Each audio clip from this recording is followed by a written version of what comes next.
For the last 10 years or so, mankind has been obsessed with what's better, good or evil. That has been the topic of this month's program, 155 Podcast, a show about punk songs. As of today, we will determine which is better, good or evil. So far, good is the resounding success of the month, but I guess we'll go ahead and see. Why would you say it's resounding? Is it just you thinking that your episodes have been better, or I mean, what are you basing this on? Ultimately, how are we going to decide? Will you and I just have to agree? I'm going to go ahead and say this. I've prepared the covers for this week's episode. I tried so hard to approach them with a degree of empathy because you accused me of only picking the terrible covers last time. The last evil episode, I feel like the only true evil was you. So I really dug through all of the covers I could find, and I think that we're going to be in for quite a upsetting time tonight. And I think so. I'm already kind of know what's coming, and I think I'm kind of prepared to early on kind of declare that I was right about everything. And whether or not you agree with me, time will tell. But I guess I just know some things that you don't know about what's coming down the pipeline. Look, I did choose this week's song knowing that it was going to give you the most colorful palette with which and yet the a cover section. And yet the colors that you've provided me have all sort of melded together to become a very shit brown color. So it's really good. I'm like, honestly, as we had our little preamble before we started, and we both just got back from trips, which we're going to tell you about on next week's Exclusive. But this week's Exclusive very special too. We got another Hughes brother in the mix. So patreon.com/155pod to really dig in to the Exclusive. In many ways, a long-awaited sequel to what is my favorite Exclusive of the original iteration of the pod. Yeah, exactly. Yeah, once there's Hughes brothers involved, I mean, this one is a lot. This one I felt okay sending to my dad. Let me just put it that way. It's not as good. Yeah. Well, are you sending? Sorry, does your dad pay? No. Is your dad on the Patreon? No, so you're just sending your dad. That's true. Up, I should invoice him. You should.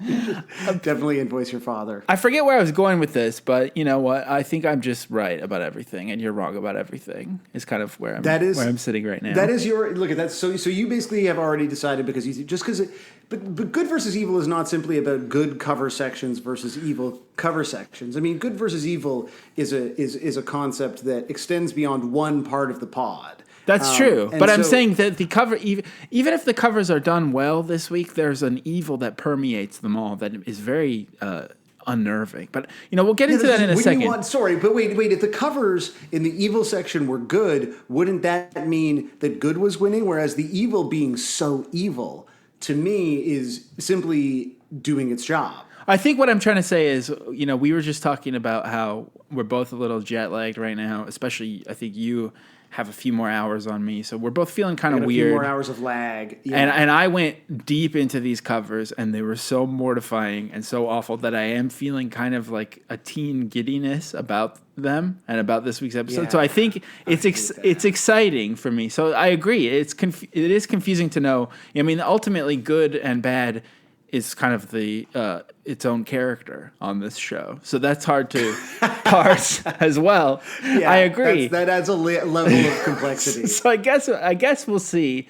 But I'm feeling great because we're gonna have a really bad time tonight, and everyone's gonna join us. I think if you make it all the way to the end, maybe we'll have to give you a little treat, content-wise. We'll see. We'll see how it goes. Thank but you. Is the treat going to be going to bed? Yeah, exactly. Not you.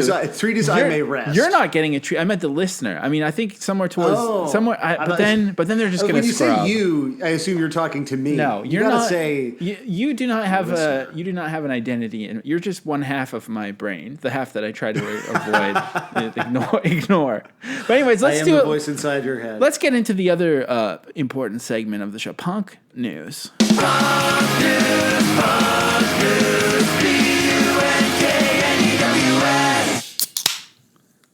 I did a little crack of my bev.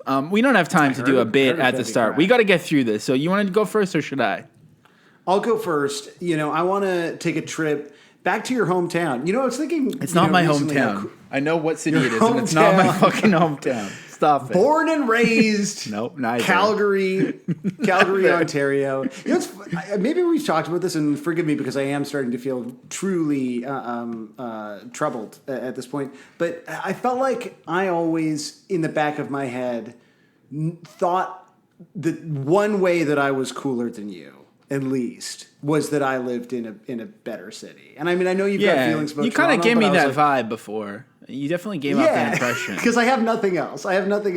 But now that you live in a cooler city than me, I truly have nothing. So let's throw it back to your favorite city. And you never city did, in also, because I didn't live. I mean, I lived there, but I wasn't from there, and I don't claim it. It's not part of my. And also, I think if the city you live in is part of your identity, that's like kind of weak to begin with. Like that's kind of. You definitely had YYC. I was sorry, just frantically googling the Calgary airport code in your Instagram bio. If you also, that's the thing. I mean, it's fuck Calgary all the time. But if you like go by your airport code, if you even know what it is, I mean, other than Sam and I, a couple of jet setters, we obviously know where we're because we don't like go to the wrong one. YUL. Yeah. Oh my God. Wait, what's the Toronto one called? TTC. YYZ. Damn. Yeah, there's like a YYZ is definitely an identity for people. It's also a Rush song. But I mean, yeah, I feel like when you and I first met, you definitely had an Instagram bio that was like YYC airplane emoji, whatever YCC airplane emoji. GLA appears to be the airport code for Glasgow. That was your... Well, I was from Edinburgh. You don't even know... You don't ever listen to me. Oh, my God. Just read your fucking thing. We've talked... Okay, Edinburgh. Oh, that's no good. EGPH. That's not happening. This is incredible find that you have here. I'm just doing pug news by myself now. Oh, my God. Okay, so this week, taking a trip back to Josiah's favorite city, Calgary. Of course, the Stampede was just on, your favorite event in your favorite city. There's an article by Gil Tucker, smiling journalist Gil for Global Tucker, News. yeah. I searched Gil Tucker. He's a staff personality for Global News. Also the name of an Australian television actor. Constable Roy Baker in the television crime drama Cop Shop. So shout out to Gil Tucker. All the Gil Tuckers of the world. Shout out to all the Gil Tuckers wherever you are in the world, Gil. A little bit about the Stampede crafting competition. Don't always get headlines, certainly not punk headlines coming out of this little corner of the world. Quote, punk rock flophouse, Dollhouse, wins Calgary Stampede crafts competition. Well, isn't that interesting? It's a fun little article. Taking up a fun project can bring a nice boost when you're off work because of an injury. For one Calgary woman, it's led to some surprising success in the Stampede Spotlight. Haley Harrington, great name. Stampede Spotlight, Haley Harrington. Just alliteration out of control here. Thanks, Gil. Has spent the last 10 years painting sets for movie and TV productions. I was off work because of an injury, Harrington said, and I needed something to do. And that something turned out to be an elaborately decorated and extremely decrepit version of a traditional dollhouse. So it looks like Haley Harrington, great name, had a 1981 dollhouse kit, never opened. They went nuts, and it just sort of became a party house. So it has squatters living in it. It's covered in punk rock posters. And there is, a Global News bit, a proper. This was on the actual like news. The thing, it's like I just want to clarify. Like Global, I think is kind of what's Global the equivalent of? Like Global's like the CBS. Yeah, like this is it's not NBC. So CBC is our BBC, of which there is truly no American equivalent, and then Global is CBS. Who's the NBC? Maybe CTV is sort of our NBC. Yeah, Global is our CBS, and then.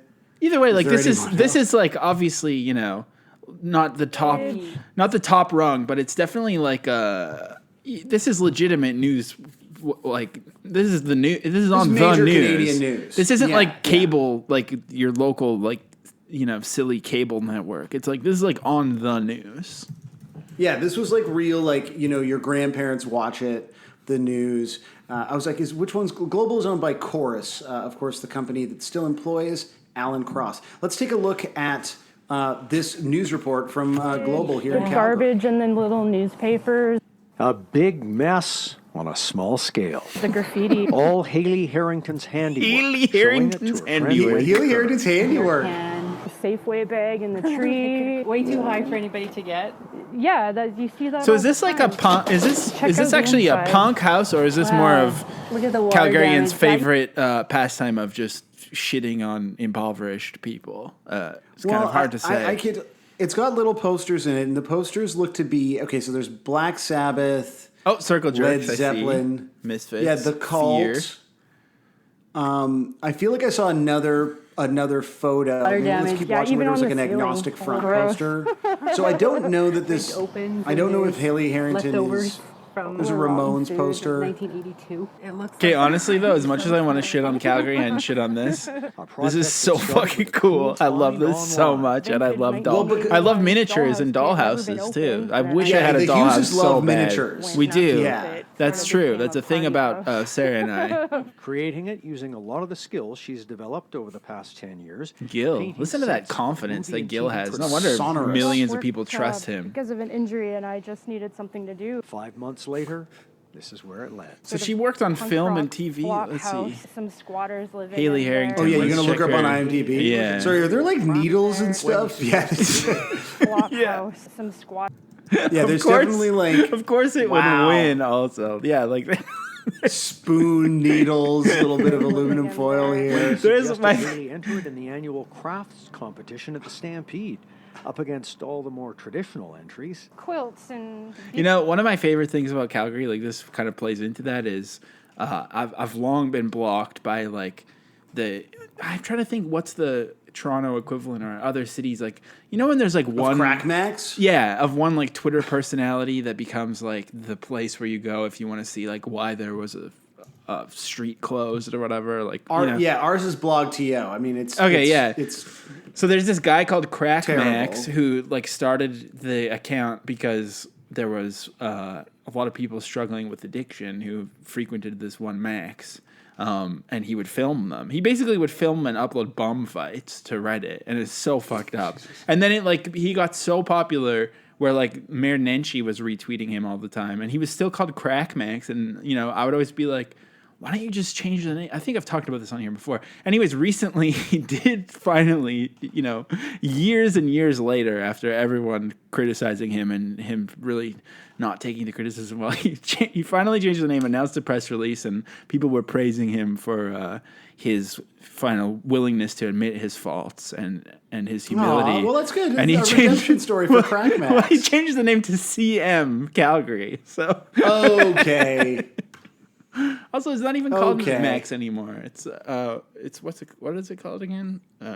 Oh, or Max? Oh, I don't know what they changed Max to. They We changed didn't have a it, lot of that Max American here. one. Ah, fuck, I can't think right. Circle K. It's Circle K now. Oh, yeah, that's right. They're all Circle Ks now, yeah. Well, Sam, this is incredible. I love this one. Look at that. Look at that house that is just kind of, you know, incredibly cool, yet also has a degree of sketchiness that I would come to expect to win the Calgary competition. And now, yeah, it's perfectly Calgary, you know, but also perfectly punk, which is in many ways what you are to me. well, well, I'm glad that you kind of have this sort of antagonizing tone to yours, because I picked my punk news to antagonize you, and this is also from Global News, and you actually already mentioned this author just a second ago. Oh, wow. Wow. This is our dear friend Alan Cross. I like how because we don't like to spoil each other's punk news, but occasionally when one of us thinks we've picked something the other person might have picked, we'll do a bit of is yours about, like, it's very 20 questions. Yeah. And so you did ask me if mine was Canadian, and I said yes. And then I was like, it's Calgarian, and you were like, okay, we're good. But the fact that you and I both went with Global News, and I mentioned them as being owned by the company that employs Alan Cross, is so you and I have been apart for 10 days, and nothing has changed. We've just been thinking about each other nonstop, even without meaning to. This is written by Alan Cross. Now, Sam, can you explain who Alan Cross is for those who might not be caught up with the show? Those who haven't listened to so Alan Cross is the only music commentator that is allowed to have a job in Canada. He was a radio host for a long time on Chorus's sort of networked alt rock stations across the country, the definitive voice of those stations for a generation who then grew up to eventually find out that he was he didn't know, people were just writing it for me. I didn't know. Anyway, we've been in active conflict for many years. And I still occasionally meet people who are like, oh, cool, you do music. I fucking love Alan Cross. And I'm like, why are you, like, he just, people love him. Those people are not me. Sam hates him. I think I've decided to start liking him. He's kind of like, he's got like hockey hair. I feel like he definitely has like a stud in his ear. He's like a boomer who is trying to engage with like Gen X, Millennial, and Gen Z culture all at once and remain relevant. And I think he's killing it because this is published by the Global News website, and it says, this is the headline: "There is something very, very wrong with today's music. It just may not be very good." Which, I mean, interesting. There's something very, very wrong with today's music. It just may. Shouldn't it say it's just not very good? It just may not be very. It's already. It's hedging in the headline, yeah. Which is already like such a Gen XS long headline too. But I mean, the reason it's punk news is because the AP photo that they chose to run with it is of God Save the Queen, the Sex Pistols. And here's how Alan Cross sort of puts us in situ with his prose. On warm summer nights, the park across the street from my house is filled with people playing dribbling soccer balls. What? I can't even do the bit because it's so unreadable. My house is filled. The park across the street from my house is filled with people playing dribbling soccer balls, playing volleyball, or engaging in aggressive games of spike ball. Nearly all of them will have music playing through Bluetooth speakers, usually from the Spotify Top 100. And if I'm honest, none of this music is any good. All I hear is mumbled lyrics tunelessly rendered, well, except for the overuse of autotune, and beats so quantized that they could be substituted for an atomic clock. I just reread that last sentence. Harsh stuff from someone who doesn't understand the music of today's youth. He spelled youth Y-O-O-F. Or am I scratching the surface of a problem facing the recorded music industry? Consider the following. A bunch of like stats. Here's one that kind of makes it qualify for punk news. Apparently the Sex Pistols' God Save the Queen is the top selling vinyl single of 2022. But I mean, who's buying 7 inches anymore? Like that's not even a thing. Yeah, that doesn't count.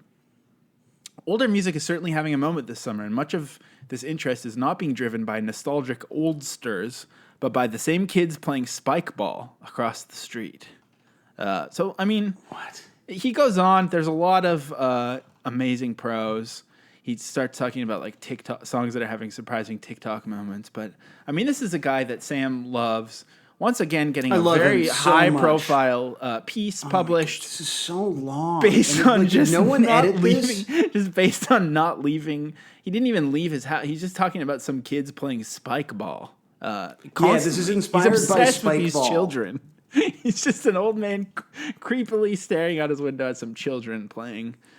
He's on like anytime like a news and like there's any show that like needs someone to talk about Canadian music, he is the only guy who gets. And you're angry that like, it's not you. You think it should be you. There was a period of time where I was mad it's not me. Mercifully, I have moved on from that point in my life, and now I simply recognize that there are other more qualified people, and it's like Alan Cross is like very genuinely a manifestation of everything that's wrong with Canada, which is that like something was sort of good enough to someone 50 fucking years ago, and then we just haven't bothered to update it since. And that's that is simply true. It's sort of like, the idea of the brown M&Ms, right? But the reason that Van Halen wanted the brown M&Ms removed from the bowl is that it was a sign that whoever was, because there's pyro and there's all this shit that goes into the show, and it's like all requires a tremendous attention to detail. And if someone did remove the brown M&Ms, it was like a sign that everything else had obviously been done correctly. It was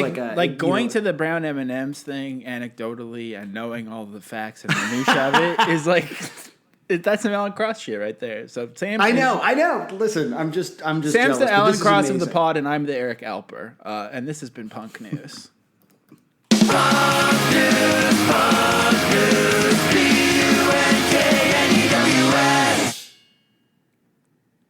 Oh yeah, I forgot that you can't hear that. We're into the I can't episode hear it. now. I can't hear We're it. into your Yeah. episode now, so go right ahead. Let's try to rip this Band-Aid off, buddy. Okay, we're closing out Evil Month with a song that is so evil that Josiah thinks that he's going to out evil it. Can it be done? Of course, we are closing things out. We were going to do songs that I would say I like more, but really, I do love this song. It's not my favorite Alkaline Trio song, but for us to really understand Alkaline Trio's place in culture, I felt like I had to go as obvious as possible. And we're talking about the song Radio. Josiah, was this your first time hearing the song Radio by Alkaline Trio? Well, I think if not, I first heard it via 15-second snippets of about 100 covers of it while I was still on the Right. blog. And I kind of like gleaned what it would be like, and then when I finally listened to it, I think I don't think you picked it for this reason, but I think that this would be the one that I would love if it was ever going to happen with me and Alkaline Trio. I think this would be in watching some of the older live videos, I was like, oh, I feel like there's a world where you like this song. I think that there's like something about the guitar that's very wimpy at the start and very like it has some like Modest Mouse, Sad Sappy Sucker vibes. I could almost get into it, but like I don't care what he's referencing or what he's talking about. Like the just the kind of cadence and like mouthfeel of the phrase shaking like a dog shitting razor blades. That's like so fucked up. That's so disgusting, and I hate it so much. And I'll never ever back this song because fuck that shit. It's terrible. Well, and I assume based on your cover selection that you're never going to kind of get around to backing it. But look, this is the Again, big no, one. again, I do want to clarify. Just I'll keep reminding you all throughout the whole episode. I was trying to be objective with cover selection. I was trying to choose a little bit of everything. I didn't choose only the bad ones. Okay, and there are some good ones in there too. And there's a lot performed by your friends, or even someone I really like too is in there. So there's some people in there doing normal ones too, but I think it's because of the phrase, if you want to cover a song that starts with shaking like a dog shitting razor blades, it's gonna come out bad, I think. Well, it's definitely going to come out bad if you're shitting razor blades. It's interesting because I again, for Evil Month, like I was debating doing something a little because they get goofier and more evil, and there's more makeup as things go on. But I think like this is really where the sort of truly grim lyrical content takes hold. Like there's a lot of deviant art for us to look at in a little bit. This feels to me like the moment where this band like cements a specific point of view that is maybe separate and darker from their like pop punk kind of peers, and then that becomes like much more hokey and horror based as things go on, but obviously opening with shitting razor blades and suggesting that someone die by electrocution. Pretty dark. Let's talk about those lyrics to start. There was a great punk news. It was interesting. Someone else doing the same concept as us. Wait, what? Yeah, there's this website. I imagine there must be listeners because I don't know when this website. What the fuck? They took our idea? They must have taken our idea. They must have been listening because it seems like it's a website. Like they're not doing the exact same thing at us because they're not like. Well, talking no about one could do what we're doing, obviously. Yeah, but even just if they're trying to, I feel a little bit slighted by. I mean, it's one of those things that's like simultaneously a compliment and a slight. Like you took our idea to do punk news, and then you just kind of did a shitty job of it. Well, yeah, because they've taken sort of what I think like we do really well, which is like. Yes, like we'll talk, like occasionally we'll talk about something a cool punk band from like Hungary did or whatever. I'm trying to remember one of those weird things that you did a little while ago. But like we're also talking about like punk and I mean, you've listened to the pod, how punk news is. Whereas this feels like a very kind of pedantic definition of punk. Like it's just, and it also seems like they're focused almost exclusively on a very specific type of punk. So anyway, all it's in just the to name, say, orgcore. oh, okay, that's interesting. So that's why they've registered it as a .org and not a .net. Exactly. So in this interview with Matt Skiba, hold on, who did this interview? I can't see who. The name's here. Posted by Kira. Kira Wisniewski. So the hard hitting question is asked. I have a lot of favorite Trio songs, and one of them, especially lyrically, is Radio. Where did the idea for that song come from? And it turns out that shaking like a dog shitting razor blades is in fact an expression that was used in Vietnam to describe having PTSD or I just shell actually shock. saw that on Genius.com, which is kind of another website that stole our idea of talking about this. Pretty fucked up. But an interesting, and maybe this also is like a bit of a window into the kind of cop sympathy that pervades Matt Skiba's persona, is that he also loves the troops because both of his parents are Vietnam vets. Couple questions already here. Yeah, so this Punk News interview is, what's this cross that he's wearing on his jacket in this interview? Because it's an interesting kind of logo that I see. That's interesting. But yeah, then also like I like that because this song is apparently a breakup song, but he's stealing valor by using this gross line that he shouldn't have used because of its aesthetic grossness. What did you like? What is, because we've already done this in the last episode, but I mean it's kind of like it looks a little like an iron cross, but it's not quite. I kind of want to know. So what would you call that? I'd call that a red cross on white shield. Let's see. No, it's not that. This looks like some sort of old timey English shit. We'll never know. It's definitely like It's. I think it's it looks sus, but maybe it's like maybe it's like the Boston. No, Strangler I think it's logo. just the Knights Templar is I believe what we're looking at. I think that's what that is. Now, are the Knights Templar canceled? Let's see.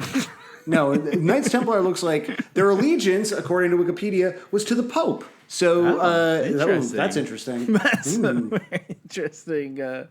Let's move away from that topic, perhaps. Okay. That's fine. So in this, again, we get into sort of the Vietnam vets. And so he hears this and it's so evocative. But I really like, so he kind of explains the dog shitting razor blades line, which is like really, yes, entirely too evocative. And I can't wait to hear so many people sing it.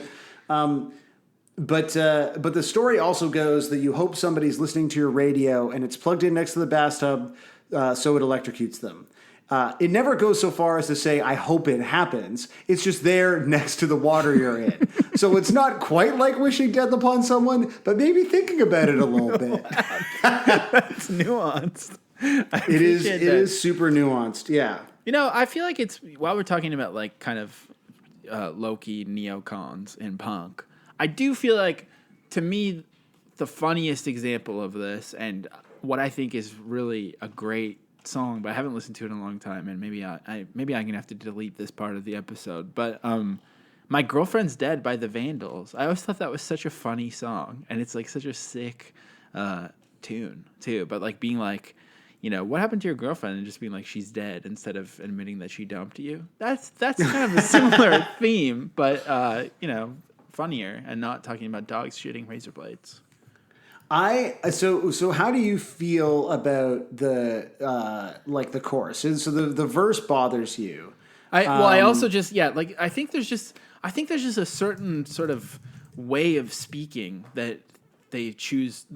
Just the way they choose to present ideas like really filters out me from this community. And probably these people don't like the things I like similarly. But to say, I've got a big fat fucking bone to pick with you, my darling, is just like Yeah. I just can't hang with that sentence. I'm just like, I You can't can't, do because that. I think it's amazing to be able to work all that into a song. I think it's great.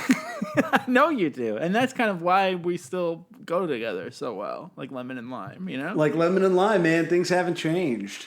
So look, I mean, good to get a window into Matt Skiba's twisted thoughts of like, I don't really want to wish someone to die, but I wouldn't hate it, you know. the genius annotation for the bone part says he yells this line, showing how angry he is with her. Up until this point, he sings in almost a monotone voice just to show his mental state. He has a bone to pick, which means a problem he wants to confront her about. Damn, that is genius. Shit. Damn. Yeah, sorry. I hadn't really looked at Genius before, but I see in in the verse where it says, "If Columbus was wrong, I'd drive straight off the edge," and then it's like literally a photo of Christopher Columbus teaching us all about, I guess, the flat Earth theory. Before Christopher Columbus sailed across the world, it was believed that the world was flat, and if you were to sail to the end of the world, you would fall into nothing. In other words, he would commit suicide. Damn. Again, kind of like, obviously maybe he's talking about like a flat earth thing, but again, kind of presenting himself as being pro-Columbus, which I think history has proven to be, kind of an iffy stance to take. You think that this is a pro-Columbus song? I mean, I guess, is Columbus, okay, broadly speaking, are explorers troops? I No. mean, they would sometimes do troop activities. Yeah, they're not good. They're not good. They're not doing good things. They're not. Well, I mean, so I'm sorry. Are you saying the troops aren't doing good things? I'm interested in this opinion. I think some troops are not so great. In fact, I think a lot of them aren't so great. I know you love all troops, and I love all troops. I love the troop, but hate the trooping that they're doing. Yeah, okay, that's pretty good.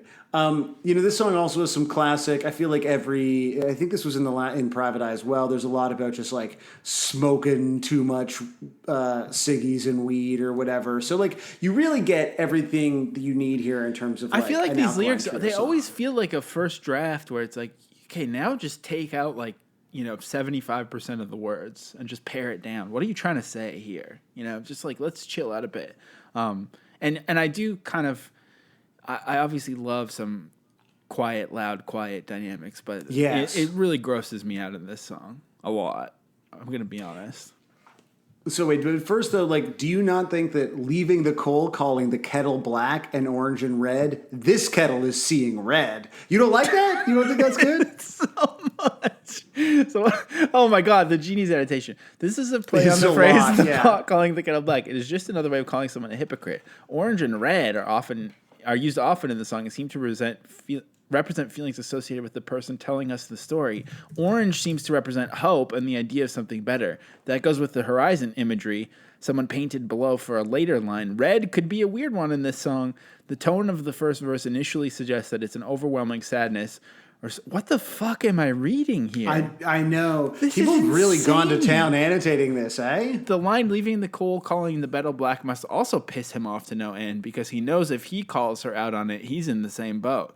That's also part of the reason red eyes on orange horizons plays so well to me. Even after getting out of a bad relationship like that, who wouldn't be angry at themselves afterwards for not doing it? Don't write a whole fucking personal essay in Genius. Yeah, don't use I in the Genius annotations. Like, ooh, I really think this song rocks.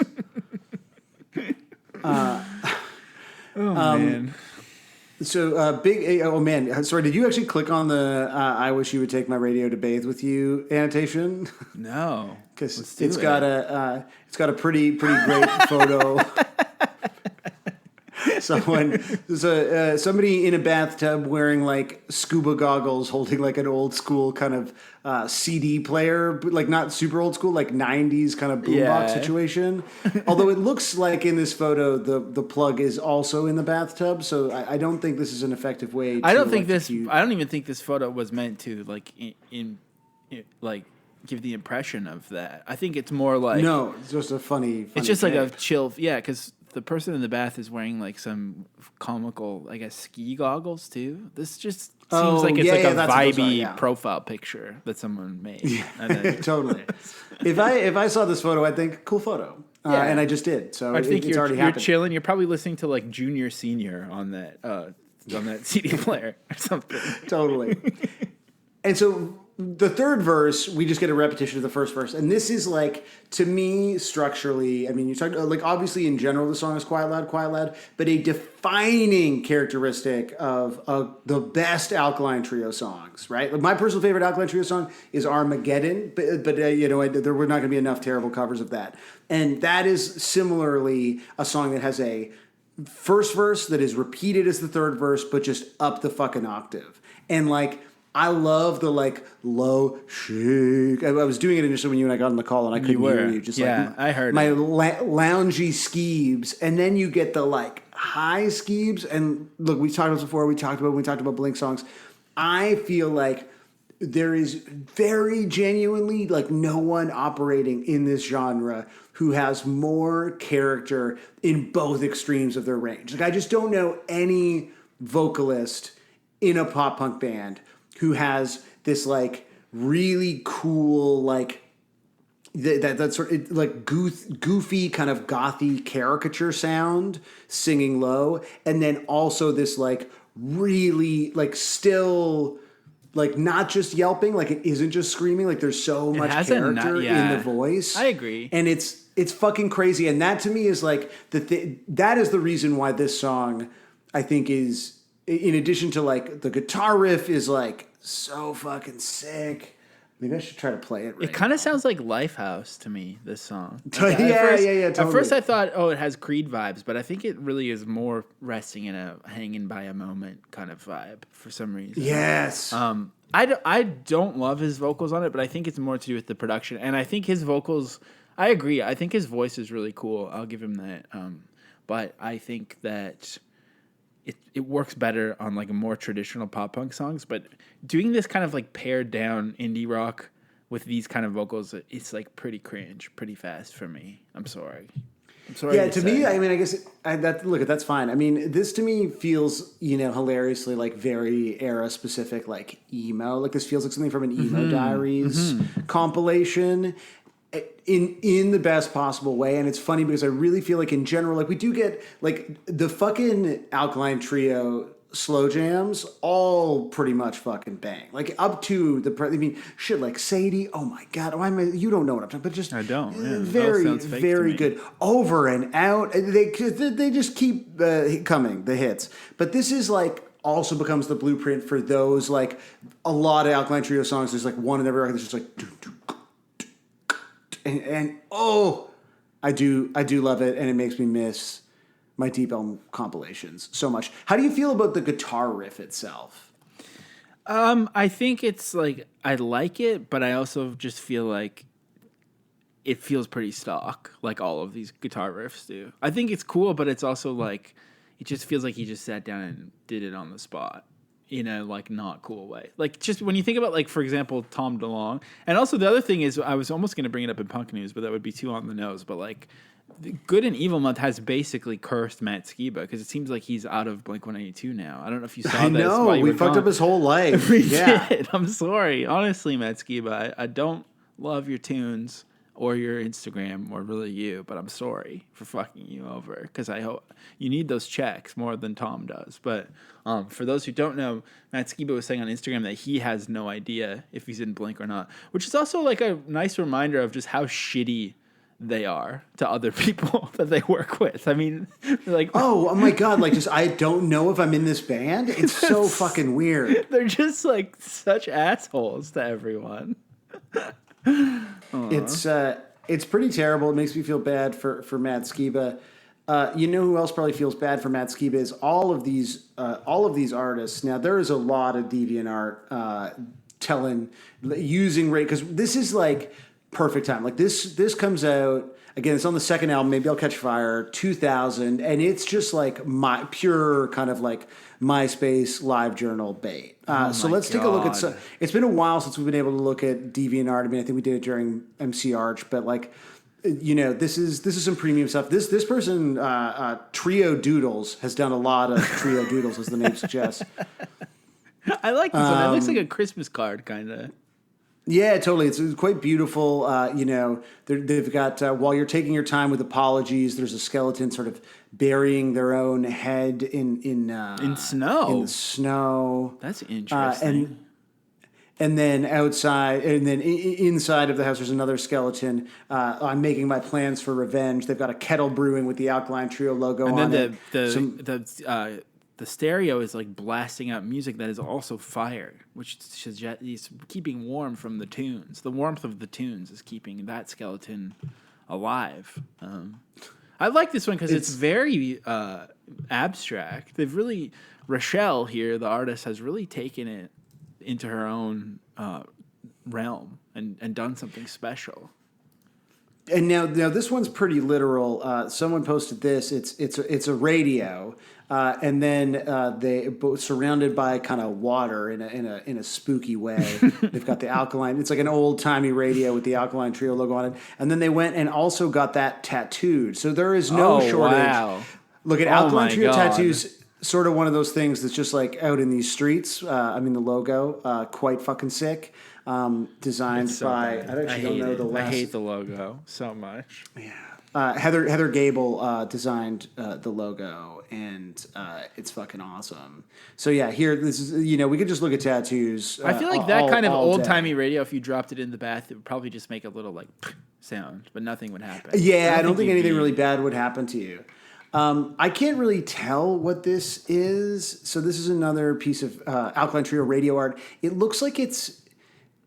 Someone's written, "I made the wireframe by hand." So it's like but like, can you tell what this? It looks like it's. Is? I don't know the name of it, but it looks like it's either where you would like put a bunch of colorful pastels on a sheet and then cover it in black charcoal and then like scrape it out with a wire, like cool. Or it's like a block that's been engraved so that you can use it as a stamp. I think it's one of those two things, but it looks cool. Sick. It's nice. Well, I know what this one is because it's labeled MySpace banner, so you could use this on your MySpace page. Interesting. Like 2000 doesn't feel like it was that long ago. Like in my mind, I'm like, that's the modern era, but it's 22 years ago, and it absolutely was not modern. So this is what even like is a real this? What is this 2000 dance? There's like font. There's a silhouette of people dancing a jig in front of a cityscape. Yeah, and the cityscape sort of I believe the red, cityscape orange. still has the Twin Towers. It looks like an old New York cityscape. Yeah. And it says "Red Eyes on Orange Horizons" in like the most unstoppably 2000 font you could imagine. Here's where we get into things that like, I kind of said, I was like, maybe we need a content warning on this episode. Obviously, the song itself, expresses there's some suicidal ideation in the song. And in the context of wishing that someone would perhaps go to, what did Matt Skiba say? The radio's just near you. So there's a few of those. So here we've got a very unsettling drawing of someone in a bathtub. Oh my God. The radio has fallen in. They appear to be dead, and then written spookily on the mirror is "plugged in and ready to fall." I would say this is. It's interesting that the radio has made the bath water black. Because I don't think that's really how it works. Well, maybe if you get electrocuted, if you die, because when you die, you evacuate your bowels. So if you were to have a radio fall into a bathtub with you, electrocute you, and you die, would you not shit yourself? And do then you always? Like, does it depend on how you die? I like that you opened this segment saying you wanted to have a trigger warning, and now you're just going do full you in. always shit yourself when you die? Okay, here we go. This is on. Okay, wait. Are you if you're naked and you shit, regardless of if you're alive or dead, are you shitting yourself if you're naked? Oh. Do you need to be wearing clothes to shit yourself? I thought you meant if you died, are you really shitting yourself because you don't Oh my exist God, anymore? that too. Like when you die. So okay, let's listen. There's a few things. So if you had clothes on and you die and you shit, are you shitting yourself or are you just shitting at that point? Wow. That's true. That's fucked up. Okay, but then also, regardless of trying to move away from this very upsetting topic, if you are naked and you shit and it's not into a toilet, are you shitting yourself? Is what I'd like to know. Because because shitting yourself, I think, implies that it's contained with, like, when you're wearing clothes, your clothes become a part of you, which is why you should try to dress better. But you know, Right. I think you need to be wearing clothes in order to truly shit yourself. Otherwise, you're just kind of shitting. Interesting. Yeah. So you're shitting the tub. The tub still exists, whether or not you're alive or not. I'm on todayifoundout.com, and it looks like they've asked some medics, and it appears, you know, we're looking at between 20 to 50%. One medic said about half the time, another one said 20 to 30%. Allergic reaction apparently definitely causes you to shit yourself. So if you were maybe allergic to the radio, Well, I mean, perhaps I you're think Alan Cross. Everyone's everyone's probably technically allergic to death. So I guess. Damn, that's kind of true. applies. I have a pretty bad reaction to death. Here's sort of the same kind of spiritual drawing, but it's a little more like Tim Burton-y, spooky. It's kind of silly. It's kind of silly. Yeah, it Like, has was- Beetlejuice vibes. Yeah, for sure. real like Lydia Dietz. You know, there's like a kind of a cool little dog. And like a funky door shape. Yeah. I wish you would take my radio to bathe with you plugged in, ready to fall. The radio has fallen in. The hair is all askance. You know, that's a little more Burton-esque. I think you're going to really love this. So one of the lyrics that, you know, we didn't talk about in the song, which I should read out, is, and once again, you know, content warnings, you know, implied. Start of the second verse of the song is taking your own life with boredom. I'm taking my own life with wine. It helps you to rule out the sorrow. It helps me to empty my mind. And so this person. Wait, hold up real quick, because I just want to point out the genius annotation for taking your own life with boredom. I'm taking my own life with wine. That's first to me. That doesn't even imply suicide, really. But I guess you know you're about to show that it does. But the genius annotation says this could refer to how each of them are dealing with the breakup. The boredom could mean she is seeing a plain dude who isn't as cool as her former boo. So Okay. Matt, on the other hand, is dealing with the breakup by drinking. I guess just taking your own life. That's what. Look, we don't need to. yeah, it's fine. It's fine. So no, this photo, this art that you're about to look at does not necessarily lean into any of the suicidal aspects of it. Instead, because it took me a second to realize what had been done here. It's very literal. There's a notebook on a desk next to like a small mirror, and on the mirror, like a notice is taped up. So this is how I sort of saw this first. The note, because it's the most prominent thing. Yeah. This is like a photograph. Someone like staged this and took a black and white Carla photo. exported. There's some great photos of horses on this account too. Much better than this Ooh. one. Much less literal, I think. But please continue. So this has a note stuck to the mirror that says, "It helps you to rule out the sorrow." And then the notebook, which is placed in front of the mirror, it took me a second to clock this, has the word sorrow on it, crossed out. And then additionally, the pen is sort of still on the page. It looks like they've written sorrow twice. So sorrow is written and then crossed out. Because already there's a ruler. So and the way that the first sorrow is crossed out, it's clear that they used the ruler, very straight lines. But lest you didn't quite get the literal read, they've written it again and then placed the actual ruler on top of it. So it's actually ruled. The sorrow is ruled out twice. I mean, yeah. Which like that feels once again. See, the sorrow is ruled out twice. Skiba 316. You know, like doesn't that feel kind of biblical? well, if you're gonna be this literal, you can't. If it says the sorrow, you can't put sorrow twice, and then then it would be these sorrows. You know, yeah, it helps me to rule out the sorrows. You know. Here's another one. This definitely feels like really of an era. It's like a sort of moody photo of a hand sort of hanging off of a bathtub with sort of blood trickling out of the bathtub. And which again, I don't think like, the radio thing would make you bleed, though. No. Again, I think people are just like, people are seeing what they want to here. This then has like. Bleed if you're listening to newfangled music. That's true. So this has, like, again, in the most delicate, like, your favorite scene band from that era font, the I Wish You Would Take My Radio to Bathe With You, plugged in and ready to fall. And here's one more piece of art that uses those same lyrics that I really think you're gonna like. This looks like it was made in MS Paint. it's like a really powerful kind of neon green backdrop. And it's all kind of, it's very sweet. We're like, oh, like this is so nice, this sentiment. So some real good stuff here. Adorable. And also just for those, if you want to see these, they're all in the notes. I share the notes of the episode every week in our Discord. Great. So, so those will all be on Patreon. You can take a look at, maybe we can share one or two of these. Yeah, I'll throw some on Twitter social. too, because good Lord. Wow. Yeah, there's some pretty special stuff here. So look, before we get into covers, I do want to watch, because again, 2000s, pretty classic. Like there's some good live videos that I think you're gonna like. Here they are playing it in 2000, around the time that it came out in Lancaster at Yip Rock in Lancaster, and just like Matt Skiba looks so much like someone from a band that you like. Like he just looks like a guy from a Josiah band. He really does. Just like even how he's standing, he looks like everything about it is like, just like that hair is definitely dyed black. Yeah, like it's not quite a Spock haircut, but it's basically a Spock haircut. Yeah, it's getting there.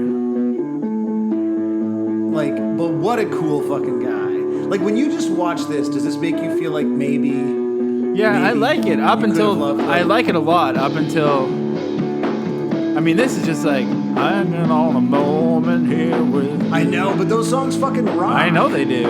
I love it, but that's because they don't say what he's about to say. But it's like Lifehouse for fucking cools, man. Oh, you can hear the crowd singing a little bit. So the drummer is doing the open, left-hand open style drumming. A little music tidbit for you. Damn, tid in these bits. Let's watch. This is from about a year later. This is an acoustic show in where is this? This is in Milwaukee, and I just love this because it sounds like it's such a warbly VHS that it sounds really like a Guided by Voices song or like a Daniel Johnston. It kind of does, but you know what? When this song's acoustic, it kind of sounds like Dashboard Confessional, which is another band I don't like. So there's something more to it that I don't just not like it because I'm trying. I was trying to like it. No, I know. I get the sense that you wish you could be like me and all of the others who just live a joyful life enjoying Alkaline Trio. But yeah, I just want. Yeah, I love that hiss, and I like his Matrix sunglasses too. Yeah. Like he's dressed very Matrix here. Yeah, that wide-necked black sweater. I mean, in general, I think unfortunately, like, the occasional, dance with fascist imagery, Matt Skiba looks fucking cool. Yeah. Like, every era of Matt Skiba, like, even when he's being way too much, he's fucking awesome. He's always doing something. Yeah, that's the thing. He's always trying something out, and I think that there's obviously a reason that people spent the last however many decades flirting with fascist imagery all the time, because it's like, sometimes it can look pretty sick. There's no denying that.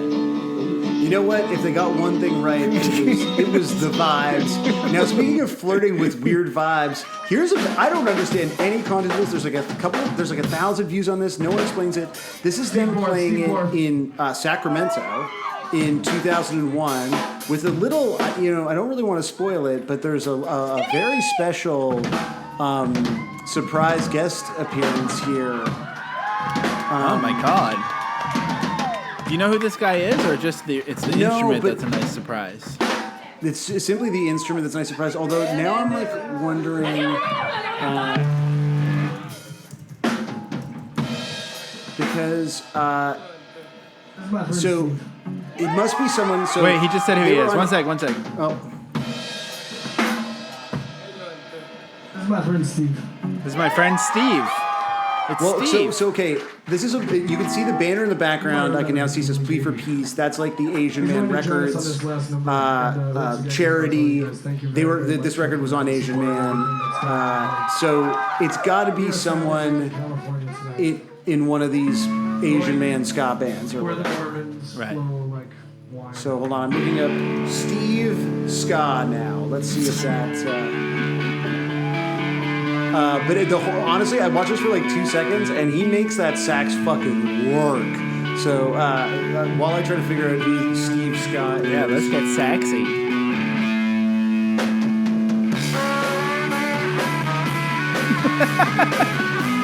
oh yeah, Not the kind of sax I was expecting. I thought he was gonna do like. I didn't know it was gonna be like SNL closing credits sax. I thought it was gonna be like. no, he's vibey. fucking honking. Do you on make it. us think sax? That's so funny.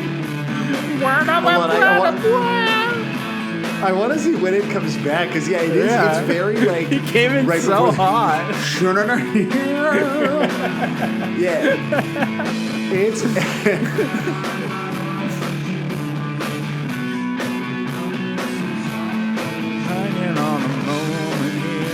Yeah. Okay, come on. Sax has got to come back here, right?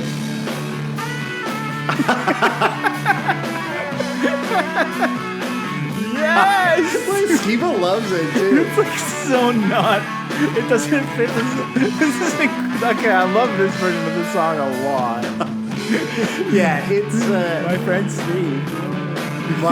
Steve Scott. Steve Scott just honking. Wait, when they on get it. loud, does he like really start cooking? Or Oh, you're right. Okay, let's.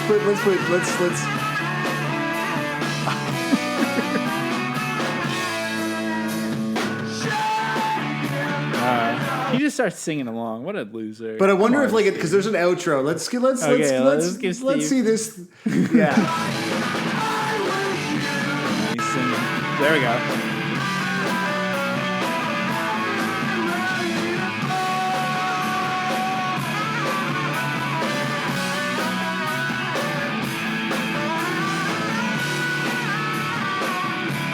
See, I think Oh my! It's so good. I think like adding horns to punk has usually mostly been done in maybe one or two styles, but to make it Yeah. like this kind of jazz that you can only buy on CDs that are on cardboard cutouts in pharmacies, that's the kind of like Yes. that's the kind of shit that I want to hear.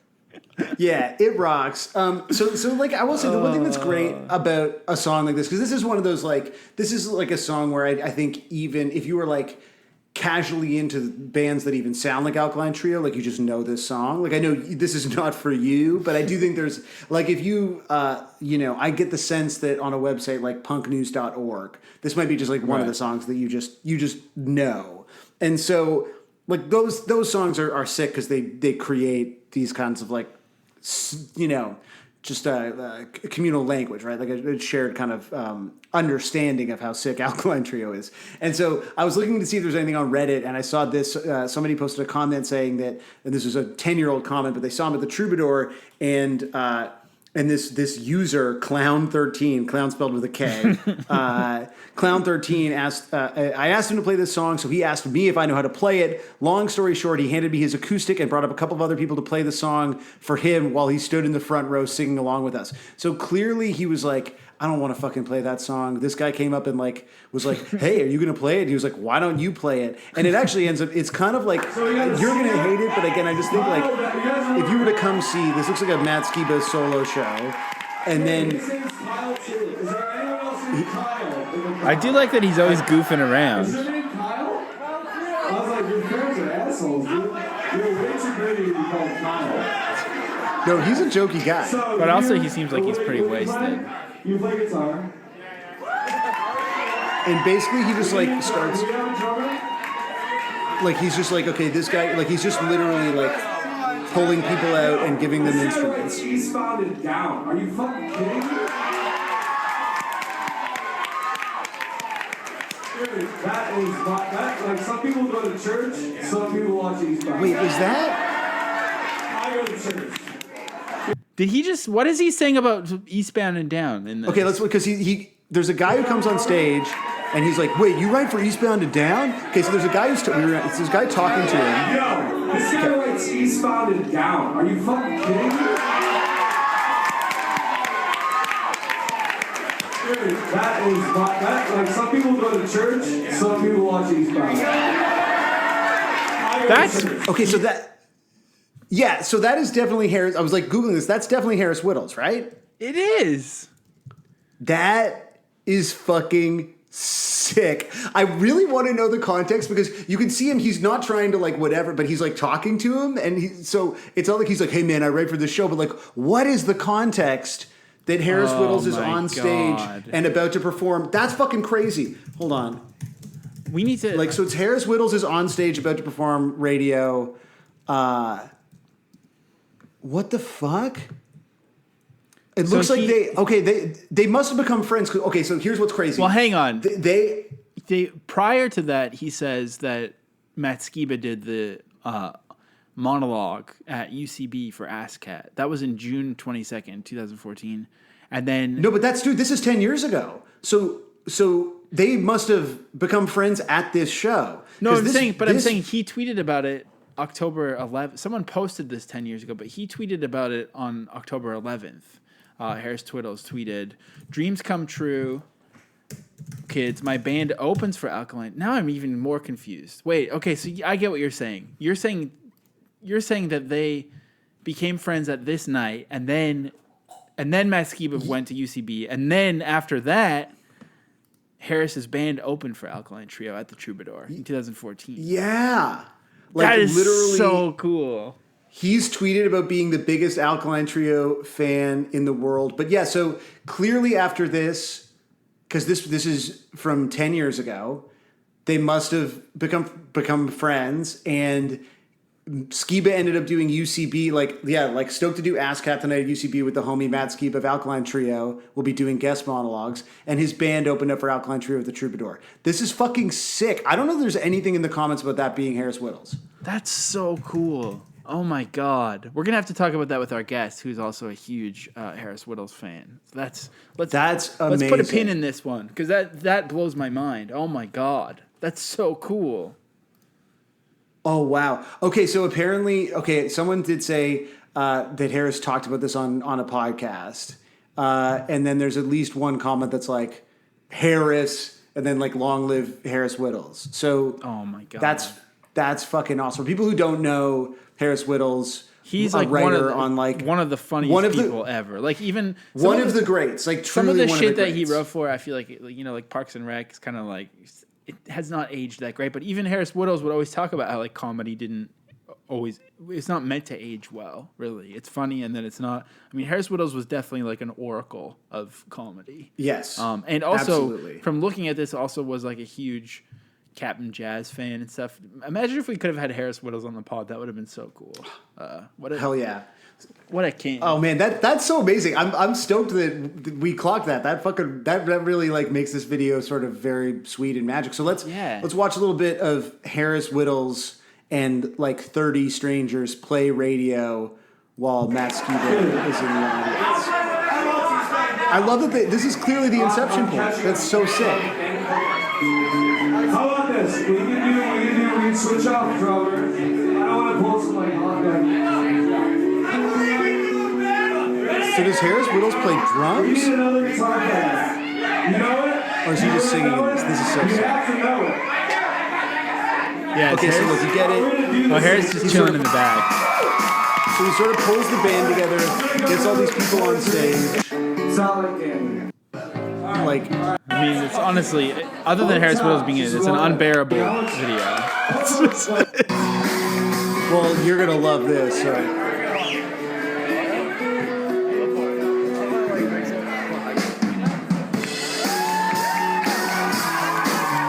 So there's just like 12 people on stage, and Matt Skiba's just in the crowd.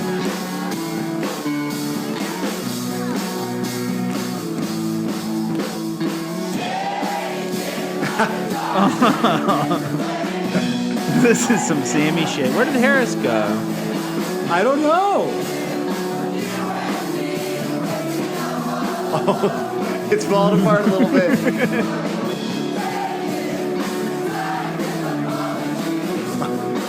Yeah, this is big Sammy hours here. Oh my god. All right, let's get to the chorus.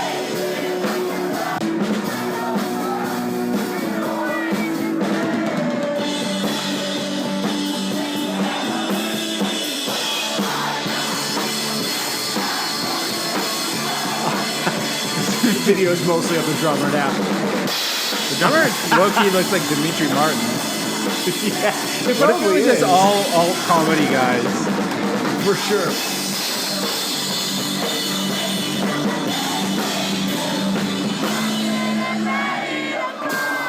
All right, well that was We beautiful. can't top I loved that. This is Now, that's kind of the well- climax of the episode, and now for the denouement, where we're gonna get. Well, really don't rough. worry. I do want to share this with you. This is them playing the song in Miami in 2002, and it's like the most Blink Skiba performance of an Alkaline Trio song I've personally ever seen.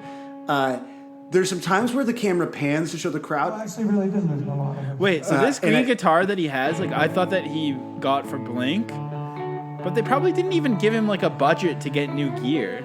No, it looks like that's just his gear. I do really appreciate that his amps are like these orange amps that are spray painted with like skulls and crossbones that are sort of Andy Warhol colorized. Yeah. But yeah, I want to kind of skip around a little bit because he's just like not giving a fucking shit. And then when they pan out to the crowd, you're like, oh, what on earth is this place? Like, this is just like the sleepiest, kind of most depressing looking. All right. I think he like came back in on a stank note there too. Oh, yeah. I kind of love him still in a way. No, he rules.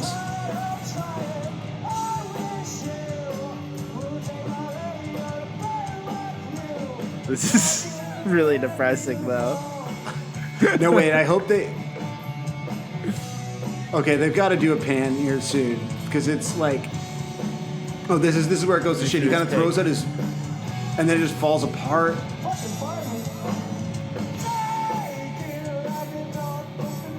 Oh, the drummer's really.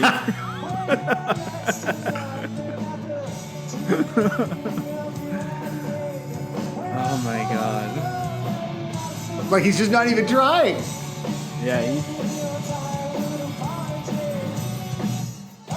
Oh no, the Like, it little just- rock stops. Yeah.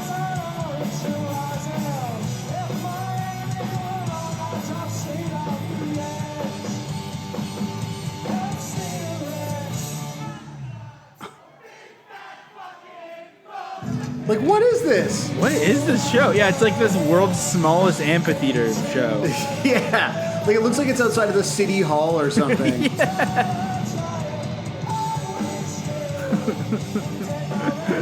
Oh, old man security guard got mad. Anyway, so it can always get worse, and I suspect it will. Well, Sam, the day has come. Unfortunately, the day comes for us all when we must watch dozens of horrible covers of a song that we love for some reason. Yeah, it's a necessary part of every young man's life. But for real, this one did provide me with some classic pod giddies, and so I thought we would treat it like a classic pod cover section and open with a Nightcore version of the song. Oh, I love it. Nightcore radio. Some sort of... Sounds like Adam's song. It does. It sounds like he's making mistakes even in the recording of the... There we go. I mean, this sounds totally I mean, it really does sound like a Blink song like this, eh? I really love that the artwork for this is a sexy girl. Yeah, it's a girl, a girl showering in like a dress shirt, the classic. But it's sort of Wall Street the guy classic way fantasy. that She borrowed one of my shirts. I feel like someone has taken like a drawing of a sort of vibey bathroom and a separate drawing of like a sexy woman and put them on top of each other because she's so much smaller than the bathtub. And you really think Like- this woman is sexy? It's interesting. I mean, I just see a woman. I'm not, she's showering. It's a necessity. And That's fair. maybe she's a never nude, but you just can't get enough of her. I like the Nightcore version. I like it. Yeah, a the lot. Nightcore version Nice. rocks. Okay, and now I'm gonna ease you into it with like a section of famous people who've done it / they're your friends. I think this must be pretty new. This is Hot Water Music covering. Oh no, this is a classic. Oh, is this was, old? Okay, it's been uploaded yeah, fairly yeah. recently. So it's not Chris Cresswell's not on this recording. No, this is a split that they did. And they covered Okay. each other's songs. So in that case, I And can some be real mean. great. I can be mean to it if I need to be because We don't know anyone who's Chris Cresswell is such a sweetheart. I could never. yeah. But Actually, you're saying you would these have no guitars are problem pretty doing cool. that to the Yeah, the other guys. yeah, because Hot Water fucking rocks. Oh, so dog good, shitting man. razor blades. This is like an all-time. This split is like all-time shit. The fucking Alkaline Trio songs on this are like some of the best Alkaline Trio songs. They could have Hot mashed Water up the songs, logos so- better than they did. I think they should have put the flame inside of the skull and then the skull I know on top of the it's water. it's genuinely half-assed in the sense that it is only the fonts. Columbus was wrong, I dropped straight off the Oh, but it's so good. I like that there's lots of noodling going on. I think there should be a song like this, just noodle away. I mean, if only they could add a sax. That's true. A little bit of sax noodles.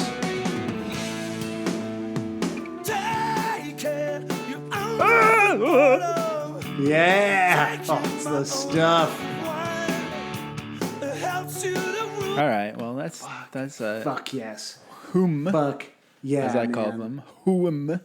Up next, it's your buddy Jeff Rosenstock covering it. Hey! You know that he I did don't think I've this? heard this. I mean, you can't hear anything. All this shit is just people yelling and screaming along. I wonder if he did this regularly. Is this like a classic sort of Jeffy spontaneous guy? Oh, he's wearing an Always shirt. Now there's a band. There's a band I like. I bet Always has covered this. That would be cool. Always another band that said no to the pod, but I almost would have Yeah. respected them less if they had said yes. Oh, that guy's wearing a Alkaline Trio Letterman jacket. He was like ready for this shit.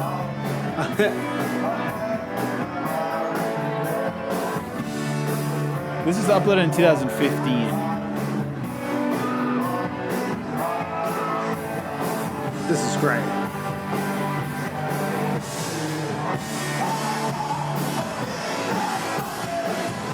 Yeah, I knew he was gonna start belting it out. Did he start belting it out sooner? Is it the original two Well, no, verses? the chorus is belty. The chorus is Oh, belty. the chorus is always belty.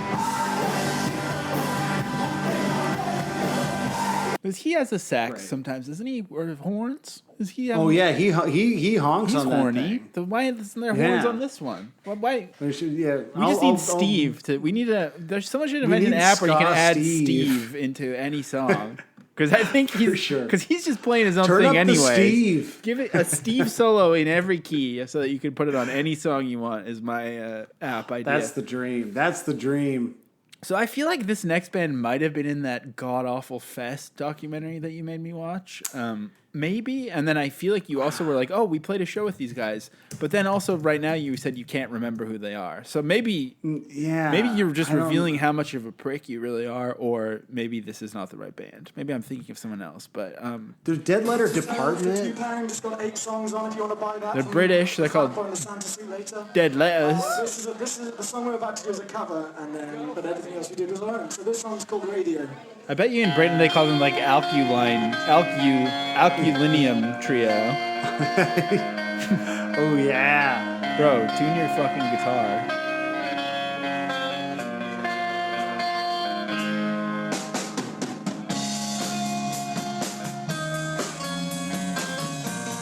Whoa, this sounds nice though. This is great. This is not a fast band. The tuning has turned it into a real Josiah. That's true. Is someone playing piano? Whoa, he's like singing like Muse. This is straight up a Muse cover. Is it like that? Is someone playing like a mandolin? Like I just needed to pan over. He's taking the vocal runs for a fucking walk. Dead Letters are dope. They would never play fast. There we go. Yeah, are they on like the harpsichord setting though? Yeah. This is sick.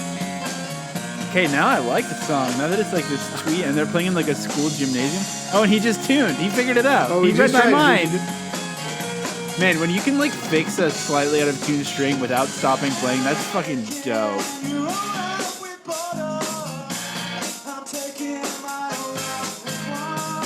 I feel like he's kind of doing the hot water version of it. That's interesting. But like making it like so twee and charming and British. I love that. That was a Yeah, great cover of yeah. Alkaline Trio. Okay, up next, this is... I thought this was going to be a fast band that you had toured with and forgot, but obviously it wasn't. But this is the last kind of famous person, I think. William Beckett of The Academy Is. That's a band, right? Is that a band? Yeah, that's definitely a band. I feel like this was when I went to emo night after the Vagrant Records 25th anniversary show. This was one of the songs that I Shazammed. I was like, who the fuck is this? Were you just like I was at Shazamming emo night, at like emo night. Shazamming? Yeah, like Aaron from Junior Bells and I were just sort of like moshing around and drinking beers, then periodically being like, oh, this is what Sleeping with Sirens sounds like. I definitely Shazammed some Academy Is. Well, here's The Academy Is. Like a bunch of screaming like 9-year-old girls. Did you think Yeah, they know like what this is this? song? It looks like he's playing a fucking. This looks like someone playing at a talent show.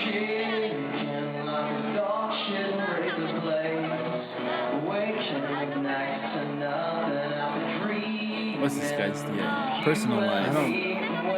He He has a child. He's been married to Christine Bandy since May 2007. Well, that's good. He's got a very small personal life section. That's a good sign. You like to see it. Me too. He looks like a real rocker, though. He looks like the guy from The Verve or something. Totally. He looks better than what I think I know about the Academy Is. Yeah, damn. Well, you've passed, William Beckett, you've passed the test. Congratulations. You seem decent enough. Moving along, this one was on, I think, a compilation. It's like another kind of like band that's actually on a label called, I think, Weather Star. Provided to YouTube by CD Baby. This is from a Pacific Ridge Records compilation. It seems like Pacific Ridge Records did a lot of cover albums. They keep popping up with all of the stuff we're doing. In fact, they've even released Future Idiots stuff. They love covers, just like us. Yeah. Yo. Respect. This bass sound. Oh. Phew, like you say, oh, shake it up Yeah, like a that was dog not what I shitting expected. razor blades. Weather Star. That's what I wish it was Dog Star covering it.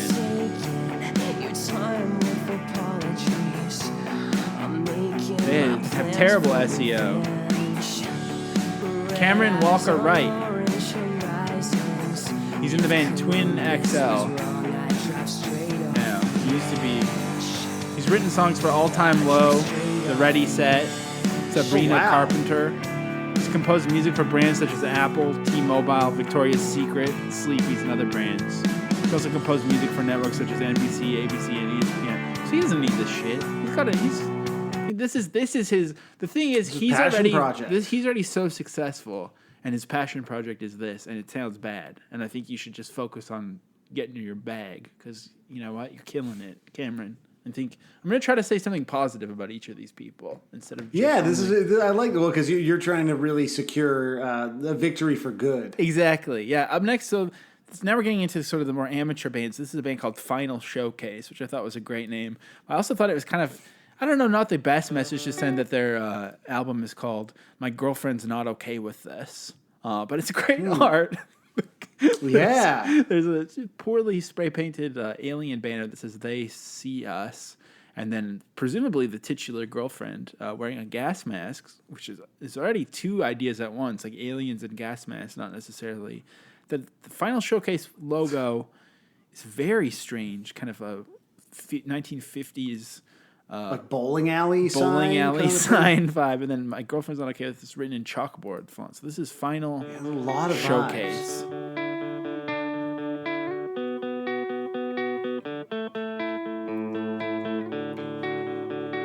I don't even remember what this one's like, but I just really liked the art.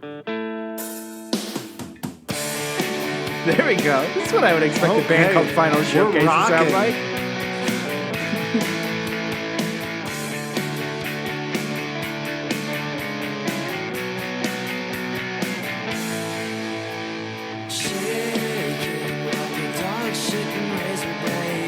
Ooh, what was happening there? So that's Final Showcase. What I the- mean, we don't need to give them too much time, but you know, they're.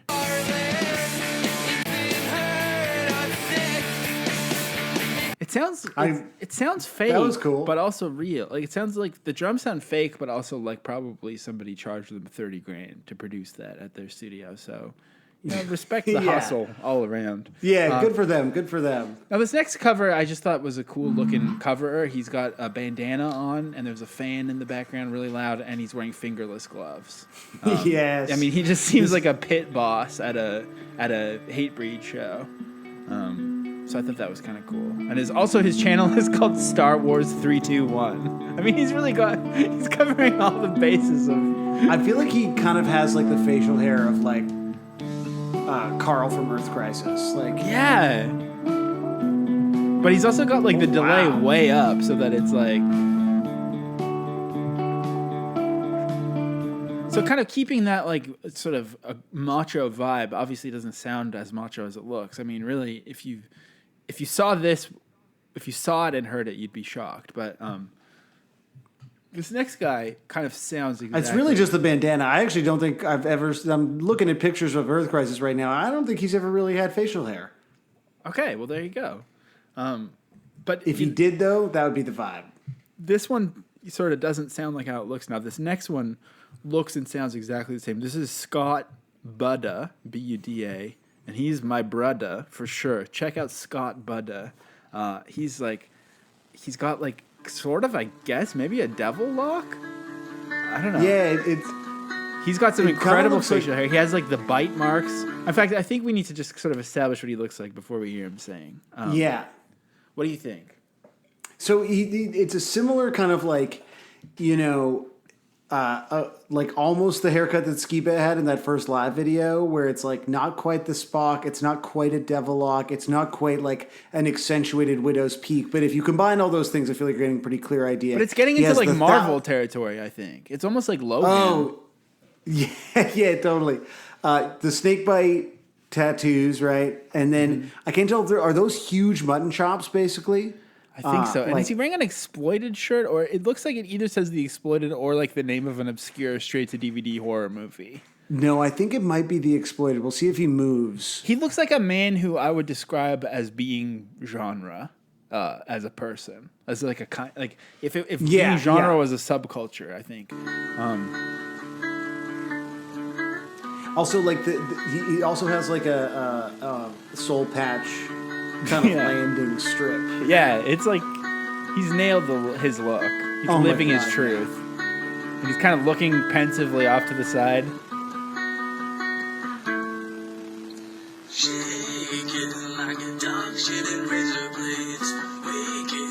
Yes. A lot of these really make me think of Eric Rahill trying out different personalities. Yes. He's also like making eye contact with the camera, which is an established thing that I fucking hate. Yeah, there's a lot of that And like coming, my when friend. he's like saying revenge, he's like looking real sinister.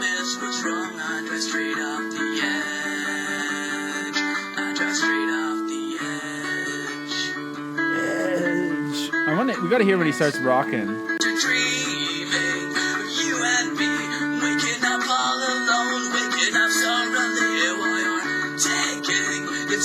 And this is basically what Steve has sounded like in that last song. When he says revenge like that. I'm sorry for making fun of you, Scott. Please do not have your revenge on me. It looks like he's upgraded to a mohawk based on his profile picture, so he's really trying out different. It's important to try out different looks, I think. Good work, everyone. That's awesome. So up next, these guys are, well, you'll hear where they're from. Maybe I'm wondering if you might know these guys, actually. Jesse Toronto, nice guy. He's a good guy. He's doing the recording. Toronto. He's doing records, baby. Doing a Christopher Walken impression. Yeah. You gonna play the song again? While playing the most rockabilly guitar I've ever seen in my life. It's completely out of focus. This guy's name seems like it's a Tom on here username is Mr. the Kid One. It's his name. The description, I think you need to kind of see it really to fully grasp it because the spellings and everything and the lack of spaces. It says Beers, comma, Christopher Walken, comma, Alkaline Trio, comma. It's Jesse Toronto. I thought they were in Toronto. I guess it's not. Oh, that's Jesse. Jesse Toronto seems like the name of a guy from Toronto. These guys' names are Jesse Toronto and Alphonse Benefacio. James Saint Star Spangled ... hot ... blonde ... dead. So I don't know what kind of upsetting caption that is. Words until it's right. These guys are having the best night of their lives, though. Until we get Yeah, just hanging out in the basement. Is there a filming cowbell in the front of the shot, like to the right of the camera? No, maybe not. Yeah. Is that a cowbell? I can't. This video like makes me sick to watch. It's got some like weird, like automated, like it's like moving in a really weird way. I don't know, man. The wall looks like it's bending. Oh, that's the air conditioner. That's why. Oh yes, bro. Okay, no, that was the counter, not a cowbell. Nice shot of the Bud Lights. It like, looks like the camera itself is drunk. Yeah, that's the thing. Is like it's making me feel. Oh.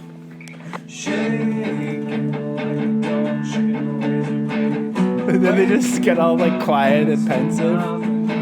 Jesse Toronto, the man. Jesse Toronto and Steve Bonaventura or whatever. Mr. the Kid One. Why is the camera moving like that? Why does it look like this? I don't know, man. No.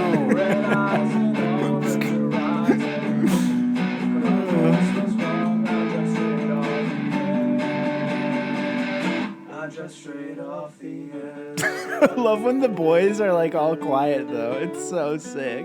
Yeah, I mean they really mean it. We're gonna stay in the zone with the boys for a second. I'm shuffling some things around because I love the boys.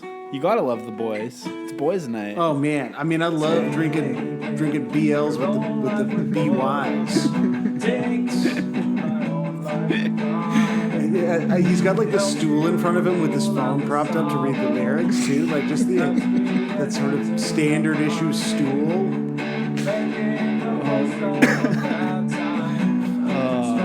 All right. Well, there's like I just like did the thing where I scrolled ahead and I was like, "Good God, man! We've been watching that video for 2 minutes." I know it's because I was doing some reshuffling. So this is some more of the boys. This is me and Rob is who did it. All parts done by us. This is uploaded by Freeman 1989 1. A lot of guys with 1 on their username, and they've kind of edited their video to put themselves in some kind of. It looks like absolute shit. Whatever they've done.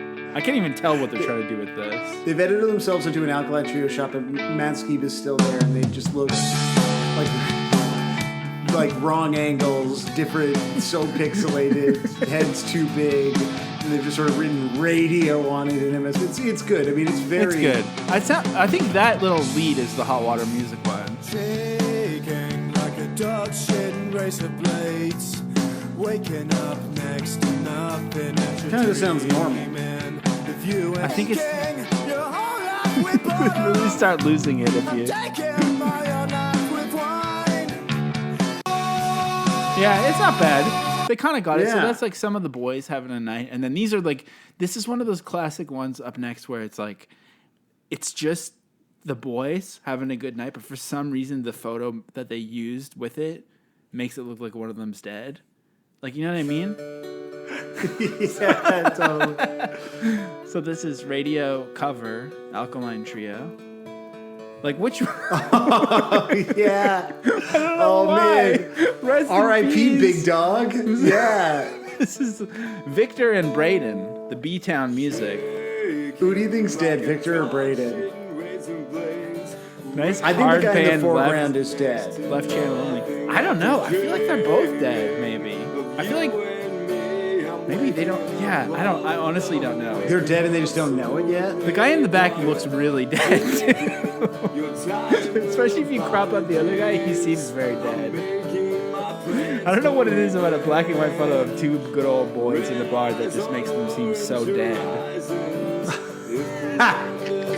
These are just because this is like the kind of basically like unless you posted this photo the morning after being at the bar on Facebook in 2004, like this photo only comes up when your bro dies. It's the only other time this photo gets posted. Oh my god, they also did a cover. So these two guys have done 4 acoustic Alkaline Trio covers, and then they also did Waka Flocka Flame No Hands acoustic cover. All with the same photo. Yes. Man, rest in peace, Braden and Victor. We really miss you. Gone down too at soon. Our local. This one's also black Down and at white. McFlurry's Tavern. Yeah. No, what's that? Fionn McCool's, the Canadian chain. It's so good. Oh, yeah, totally. This one's also black and white, but this is so someone has done a PG version of it. This is an acoustic PG version. So this black and white video looks like, I think, basement suite probably, maybe parents' basement. This is Ace Jones did it. Well, though it says a PG version of radio for all those punk rock dads who have kids listening these days, but still love the song. Do punk rock parents not want their kids to swear? Is that a thing? No. If you're hate that. a punk parent, you don't want. Shaking like a dog kicking razor blades. Waking up next to nothing as Maybe you're you're a punk parent, but maybe the other dreaming parent's not of punk. you You and got to me. compromise. Dog, but Waking going from up shitting to alone, kicking? waking up so relieved. Well, because you can't say While pooping. it would be too funny for the kids. I really want to know what the big fat fucking my bone. plans for revenge. Big fat freaking. Red eyes on orange. This is nice, though. horizons. It's really nice. If Columbus was wrong, I drive straight off the edge. I drive straight production, off the too. edge. Yeah, like Ace Jones. nice little guitar playing and.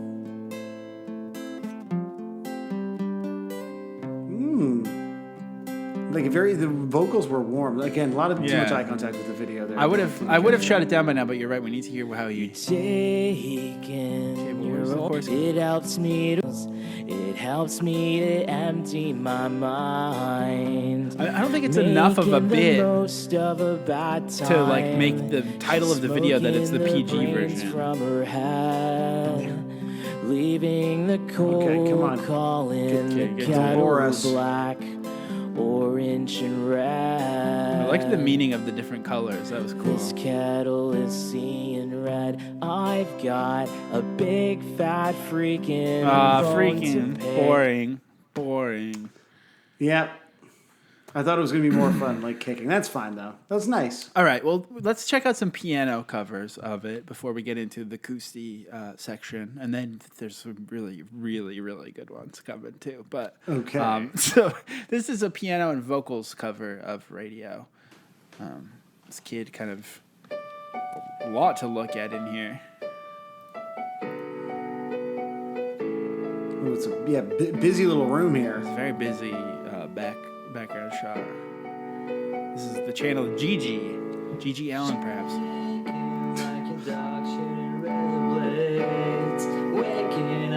Very emotive. Wow. Really, a lot of people meaning it with their face. Yeah. Oh, yeah. This is a song that people mean. Yeah, I guess. I mean, maybe there is some sarcasm, but I feel like in general, it's like you sing this song because you're feeling it. You know? I feel like he maybe has like an Italian accent or something, but sometimes I feel like certain European accents make you sound more pop punk when you sing. Yeah, it's I true. dropped right off the edge. So that's that kid, Gigi. Beautiful. I think this one. I'm curious if you'll like this one or not. This person has like MySpace hair, a lot of eye contact. Kind of Avril-esque. Yeah, this is So much eye contact. Casey Herrera. She has like kind of MySpace straightened hair. Shaking like a dog shitting razor blades, waking up next to nothing. Very musical theater. Dreaming Yeah. of you and me. I'm waking up all alone, waking up so relieved while you're taking your time with God, everyone's like acting. There's a lot of like. This is the thing that this song brings out in people. Like, red eyes on orange horizons. If Columbus she reminds me of one of the girls from Degrassi: The Next Generation, who was like a rocker chick. Oh yeah. Just in general, she's got Degrassi energy. Oh, she's wearing an Affliction shirt. That's so tight.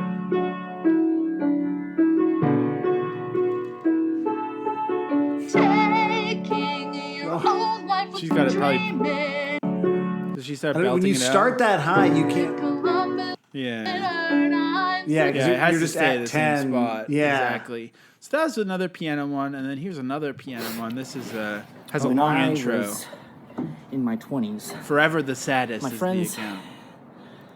and I used to go to a bar every weekend to see this girl play in this cowpunk band. Everybody in town thought she was the dreamiest.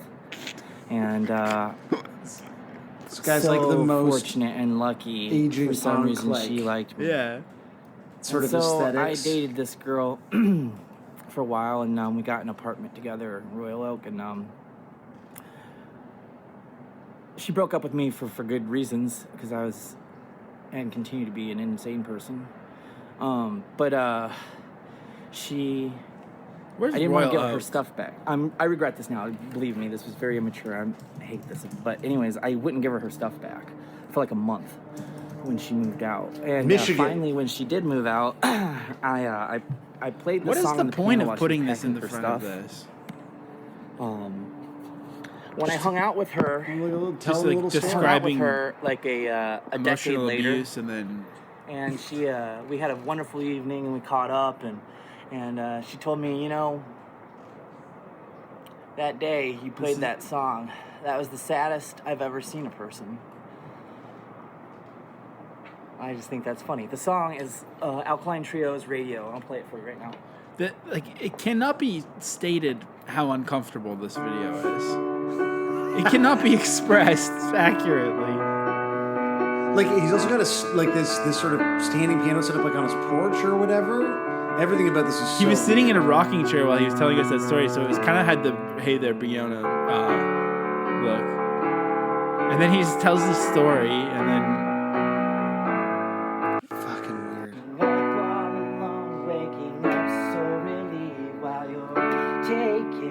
Just imagining this scenario is really, really upsetting to me. maybe it'll get better if we add a guitar to the acoustic. This is a. I can feel like I'm not on camera when I do it. Yeah, that's the way to be. Yeah. Everyone puts a little sketch in front of their Alkaline Trio covers. I noticed that last time too. They always do a little bit. It's got to personalize it, you know. So we got a couple of pals here, a piano pal and a guitar pal. He's sipping on a beer. Shaking like a dog shitting razor blades. Waking up. Man, I hate that turn of phrase so much. It makes me so angry every time. You and me, I'm waking up all alone. Waking up so relieved while you're taking. This one's kind of nice though. I'm smoking the brains from my head. I mean, that one wasn't so bad. Yeah, that was yeah other okay. stars. But you saying that is making me feel like No, that I one think wasn't so bad. Well, now we're into the Coostie zone. So we're going to check out some Coosties. This is Beta, Arkansas. And I actually love this one. So this is, I think Great this is from, aesthetics here. This is from Really great Italy, aesthetics I here. think. Yeah, this girl has like a vintage looking green Lagwagon shirt, like dyed bright white blonde hair. She has a gremlin behind her. She's a cool like white and red polka dot bedspread. This is such a cool like. She's like definitely an adult who's created her dream teen room as an adult, and she's killing it. But I also love about this one is that like she just kind of like shreds the power chords. She doesn't try to be like too fancy with it. She just kind of like it's very blunt almost in a sick way. Yeah, this just looks like this frame is so good. It's so good.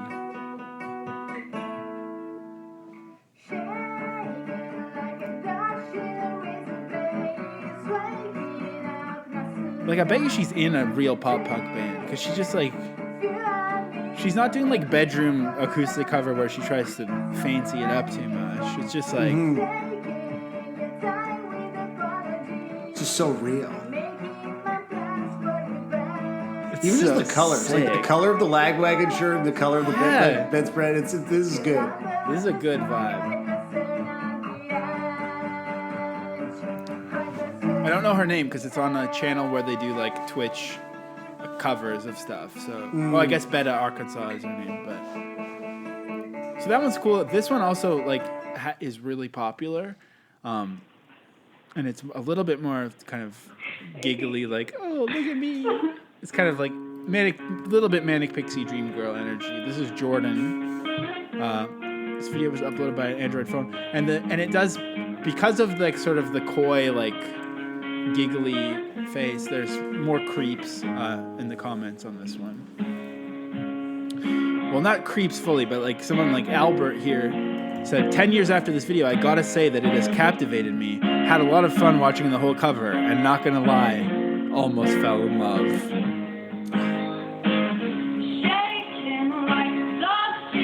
She's kind of like doing that delivery too. The 10 years ago. Yeah. Before it was singing in cursive, everyone sang like this instead to show some altness. This was the alt city part. Still, this is awesome. It is really good.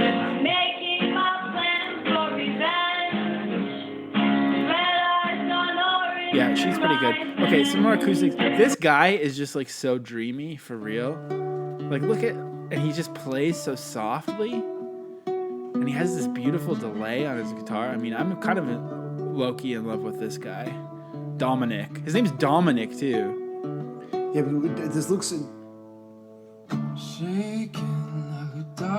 The mustache and all the wood and everything like is really looking very like Danish to me. Yeah. He's also playing it on a classical guitar with nylon strings, and he's killing it. He's just so gentle with that mic. It's like Damien Rice vibes. I'm like squirming over here watching this. Oh my god. Yeah. I want Dominic to dominate. If Columbus was wrong, I'd drive straight off the edge. He's getting so... I'd drive straight off the edge. Do you think he gets loud, or do you think he just continues to caress? No, there's no way softly? this man gets... Yeah, this is a pure caressing cover. Out my revenge. Red eyes on orange horizons. If Columbus was wrong, I'd drive straight off the edge. I'm seeing red. I've got a big fat fucking bone. All right, I'm getting a little too horny over here, so let's keep going. Yeah, this is like a too intimate a moment for us to He share. literally looks like he's from the cover of a romance novel. Like he's just like... Yeah, totally. Incredible. Well, this next fella, Maddie here, has an interesting delivery on the mic. Radio. Another wooden room with like a blue curtain strung up. Yeah, he's more like... This guy's just kind of more of a NPC, I would say. He's nothing really standing out about him. Shaking like a dog shitting razor blades, waking next to nothing I don't after really know what he's... dreaming of you and me, waking I don't really know what he's going for. alone, waking up so relieved while you're taking your time with apologies. It's like a little jaunty. Yeah. I bet you he'll get loud. Yeah, here we go. Dreaming of you and me, waking up all alone, waking up so relieved while you're taking your time with apologies. I smoke the scents from my head. Like, this is the band that you like that created this. The kettle black and orange and red.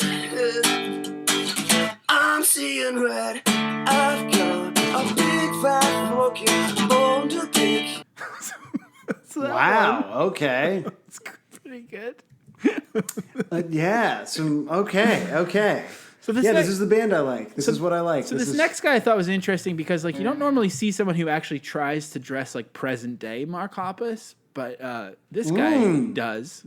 I think he's Well, wearing, it's the only guy besides Mark Hoppus that we've ever seen wearing that shirt, I think. yeah, like Mark Hoppus's shitty octopus vanity brand is so funny because the shirts are so bad and like it's impossible to imagine anyone ever buying one of them. But this guy did. And he also kind of does his hair like Mark Hoppus, present day Mark Hoppus. This is a fella doing his quarantine cover of the week. I don't know if it's even the quarantine cover. I guess he kind of a little bit of the modern Mark Hoppus nasal. Yeah, he really like the whole. Even his stance is Hoppus-esque. I feel like I've never seen someone so clearly inspired by. It's kind of sick, actually. He's like the kid from the All the Small Things TV show, but for Mark Hoppus. Yeah. Down the line. Yeah, because it even seems like he's wearing big dicky shorts, although that's... Actually, can't even think of what kind of pants Mark Hoppus wears nowadays. Maybe like... I don't even know. Damn, I really got flavored pants. Yeah. Yeah, I can't conjure the lower half of his body. I bet you he wears like dark denim right now. Mark probably. Hoppus full body. Well, yeah, I think you're right. It looks like sort of dark denim is the vibe. dark denim. Maybe dark denim that's like not tailored, so it bunches up. Even though it's like straight legged, it gets all bunchy around whatever. I also can't picture his shoes. But let's move on. This is R. Kelso. I thought this one was really nice just because of the intro. Everyone's so verbose at the start, but this guy's nice with it. Hey everybody, how's it going? Got a little song by Alkaline Trio for you today called Radio. They're my favorite band still, and this is a pretty good one. Enjoy. He's so good. He should be on TV. Yeah, this guy's got a very just warm vibe. The birds are chirping on his porch. He's wearing aviator sunglasses, and he has just like really nice. Shaking like a dog shooting razor blades, waking up next to nothing. He's got this sort of like Homer Simpson balding You and me, yeah, like a goatee. Yeah, like a ring donut goatee, David Brent style, but Element t-shirt. Like he's just. Making my plans for revenge. I love him. He has so much charisma.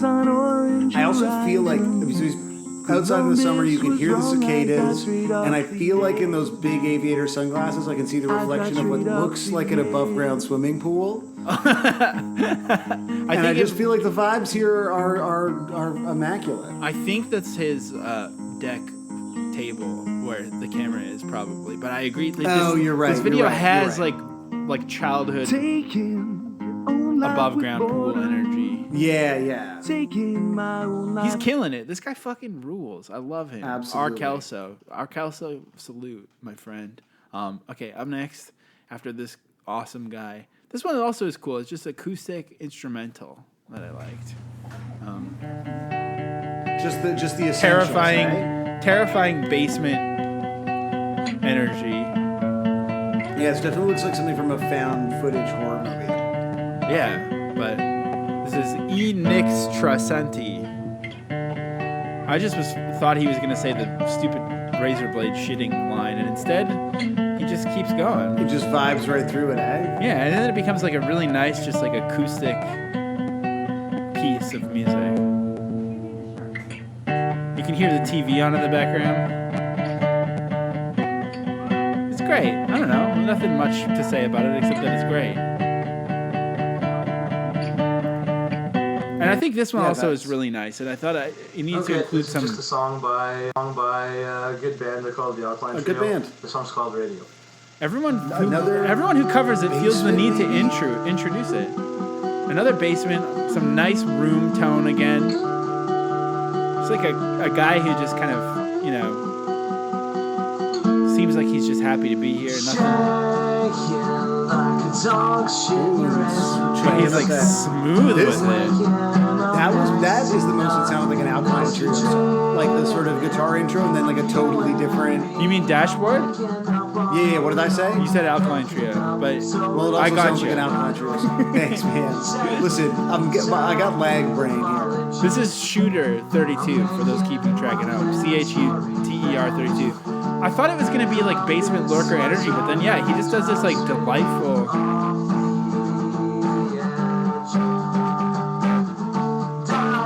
Just like he's so cool. Yeah, he's just chilling. A lot of like just good boys chilling vibes. He's also handsome AF. There's so many handsome gents tonight covering this song. But only beautiful boys love Alkaline Trio. So just cherish this while you can, because the next section is the next section is going to be tough for you, I think, my friend. Okay. So just I don't know. Are you ready to like? I think I'm. Yeah. Okay. Well, yes. This is Big B the Wolf. This section is called Too Intimate. This is Big B the Wolf from SoundCloud. I mean, you can see even just from the waveform. Shaking like a dog shit and razor blades. Waking up next to nothing after dreams. So that's kind of how the intro is, and the middle gets kind of like gets like that, and then it gets. As on orange horizons, if Columbus was wrong, I'd drive straight off the edge. I'm seeing red. I've got a big fat fucking bone to pick. It's kind of good, actually. It's kind of good. That was actually kind of sick. It was a little different. Yeah. Well, this next one kind of continues that idea, but also continues the idea of, for some reason, putting long preambles in the videos. This one is like a teen girl. I started talking, but I wasn't even recording. I'm just not paying attention today. It's a good thing I'm home and not driving. Yeah. The song is for someone who isn't even subscribed to me. I'm subscribed to him, but I don't know. He never bothered, I guess. You know, I never made videos, so it's not like there was anything to see if he had been, but this for him. He blocked me on Facebook without warning, and this is after like being together for a year, and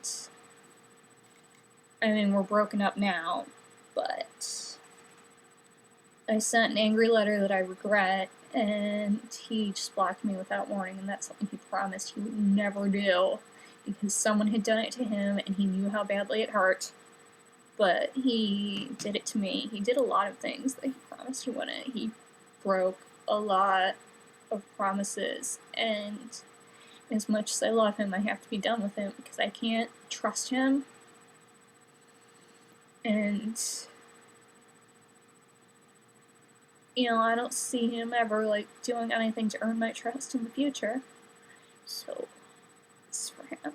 It's kind of a sad, ugly song. It's a sad, ugly feeling, but it's been in my head, like, even since before this happened. It's been in my head for days, and it's how I feel right now. So...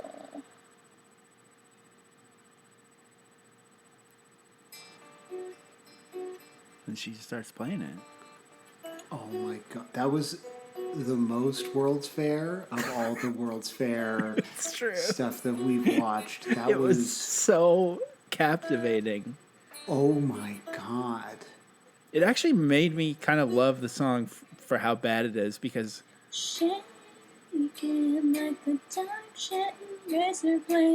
it does connect with like the teen angst so much.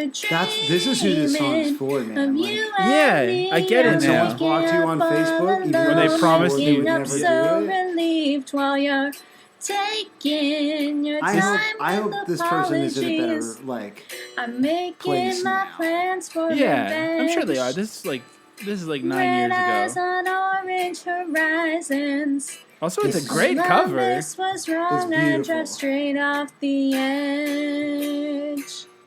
I drive straight off the edge. It's a really good cover. She says more rambling at the end, but you know what? I thought that one was going to be too intimate, but I think it actually perfectly encapsulates the song. That's it, man. Yeah, totally. I like, you know, look, they put it on the internet for us to find, and we did, and I think it fucking rocks. So I'm testing your intimacy tolerance. Oh, See if you can handle. I can see the thumbnail for this see one. if you can handle Lexi. Shaking like a dog shitting razor blade. This is just a I'm waking up close-up of a next mouth. to nothing as Like you're it's just nose and mouth. dreaming of you and me. This is like we're When in I'm her all mouth. alone, waking up I'm looking so at it because I relieved feel while like that's you're have taking to. your That's the time with challenge. because this is what we apologies. do. It's the I'm planning Oh, her some eyes are ways closed, of like too. the radio cover revenge. acapella challenge. Red eyes on It's making me orange so sick. I think it's horizons. the jet lag. Columbus I feel was really wrong. I nauseous, drive man. straight off the edge. Oh, I drive straight off the edge. why is it like this? Taking the eyes just open. your It's own so life scary. with boredom. It's so I'm cool. taking my own life like with mostly- wine. It helps you to rule out the sorrow. It helps me to I just want you empty to understand, my it's like mind. bottom. It's like into I'm making nose. the most Yeah, it's like of a up bad an up nose time. shot. I'm smoking And so much the of like brains what's from my the dangler called in the head. mouth? Leaving the coal, calling the kettle black and orange and red. Oh no! This kettle is seeing red. I've got a big So I fat The eyes bucket just went. I had to close my eyes. I have to close my eyes. I'm not looking at it anymore. The eyes just went so big, like that. case What is you it? haven't Is it the heard, Pink Floyd I'm album sick cover? You know? Oh no, and the tired of trying. King Crimson. I wish Yes. you Sorry. would take my Man, radio. you know what I'm you saying. failed the Alan with Cross test you, with that one. Plugged in and ready to fall. Do you think she starts belting it out? We may as well hear what happens now. Shaking like a dog shitting razor blade. Dude, I can't look I'm at this anymore. waking I'm up not next to not looking at nothing it. while you're dreaming of you I'm and not- me. I'm waking up all alone, ever waking up found. so relieved while you're taking your time with taking apologies. now it's like- time. I'm planning my Oh, the eyes ways are of open again. revenge. Oh no! Red Whoa, the way eyes she said on revenge was orange crazy. horizons. If Columbus was wrong, I'd drive straight off the edge. I'm seeing red. I've got a big fat fucking bone to pick. Okay, she didn't belt it out. So did you like that one or No, I did not like that one, man. I didn't like it. It made me really uncomfortable, and it scared me. Did Good. you like it? Isn't that what you like about this band, that they're scary or whatever? I mean, this is amongst your most evil cover sections, which I think means evil is winning. Well, we're gonna get back into a rock. This is more evil than the MXPX covers were good. That's true. That is true. All right, let's go into some rock zones. This guy really, I feel like, upped the Creed vibes to it. So yeah, this is just like HPP Productions. It looks like he's playing it out of like a multi-CD player from 1998. Yeah, it really does. But the video looks pretty amazing. Contemporary, yeah. I think he's just playing along to the track, but it felt like he really upped the Creed vibe. I almost remember the name of Creed's guitarist. That would have been such a good flex, but it'd be so sick if Creed covered this. I don't know. That's sort of like introducing the idea of hard rock. Now we're gonna up it a little bit. This is a real hard rock vibe. This is Al Shire doing it. He looks like this guy is definitely like into Turbo Negro. Yeah, this is. Doesn't it feel like you shouldn't even be allowed to say that band name out loud? This is Al Shire and the Henchmen. Oh, yeah. There's. Well, we've been waiting to hear horns again. I know.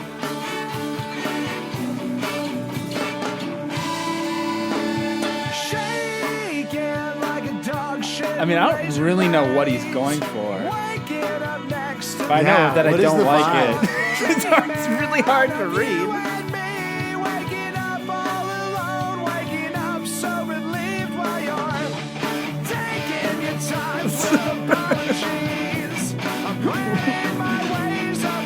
Actually, I haven't heard Titus Andronicus in a really long time, but I feel like it could have probably sounded a little bit like this.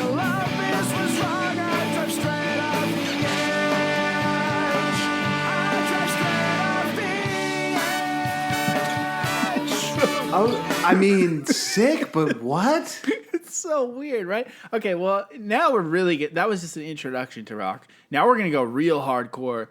This is a guy who is doing a hardcore vocal cover. He's got a giant "Keep Calm and Chive On" flag in his room and a Sriracha skate deck on the wall. So this is your people here, I think. Yeah. Oh yeah. I feel like this is gonna go. He's wearing a "Bring Me the Horizon" shirt. Man, this song is so fucking long. Also, is the problem. Oh, that isn't what I thought was gonna happen. Yeah, for the hardcore. Maybe.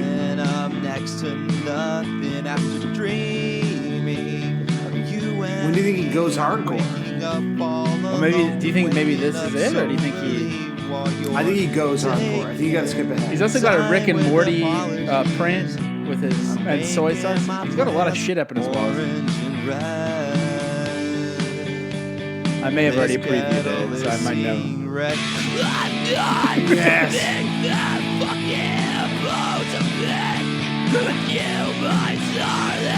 I don't think there's ever been a hardcore band that has this kind of vocals. Well, there is now. Yes.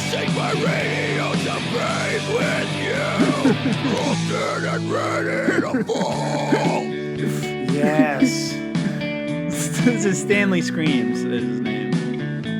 Let me know what you think. I'm still new at this and will continue to learn and grow. Thanks for checking it out. I don't think you have anything to change. You've already nailed it. You've got it covered. Shake it like a dog shed and razor blades. You know what though? Like, good technique though. 'Cause, like, he doesn't even look like he's exerting himself at all. Like, this is a lot of vocalists could learn. So that's kind of that's the genre of hardcore. Now, obviously, we all know there's this it's kind of a subgenre of hardcore punk called screamo, and this is a screamo version of the song by the Byzantine Emo. Is on this one. Same.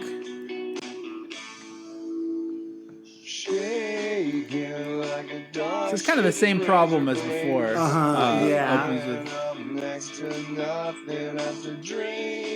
you had me until you started screaming, someone said. Someone else says, you, my friend, have successfully failed on that song. So, wow.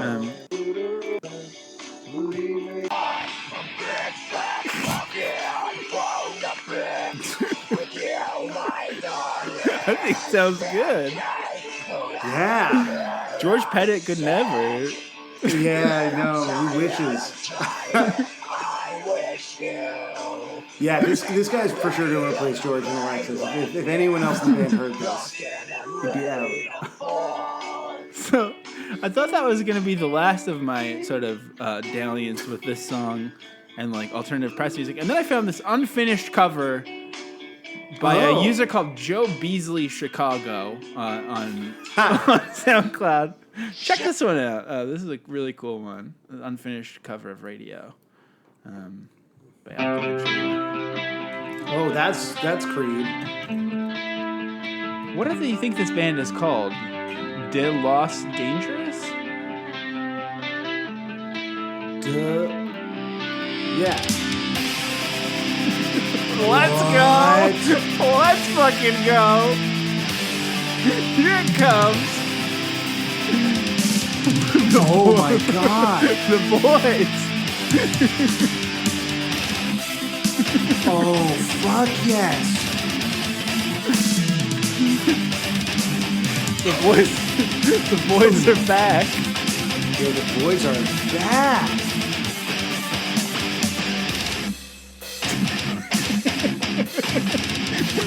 This is clearly the best version. This is definitive. This is better than Alkaline. I don't think it has any vocals like on Trinity. Oh yeah. Yo, we got to get one of these like hardcore guys. I know. We gotta meet cute them. Why did yeah. they not finish this? Oh, here we go. So they really did only just do some of it. This is so good.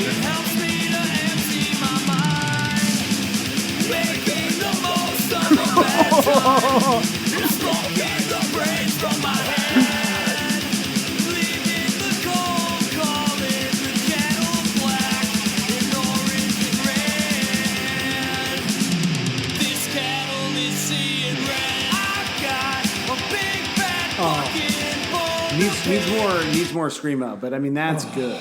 Unbelievably good. Hell yeah. Okay. I'm gonna power through a couple of these pretty quickly, but this one is a brony, and it also here's something that I've been excited to tell you this whole time.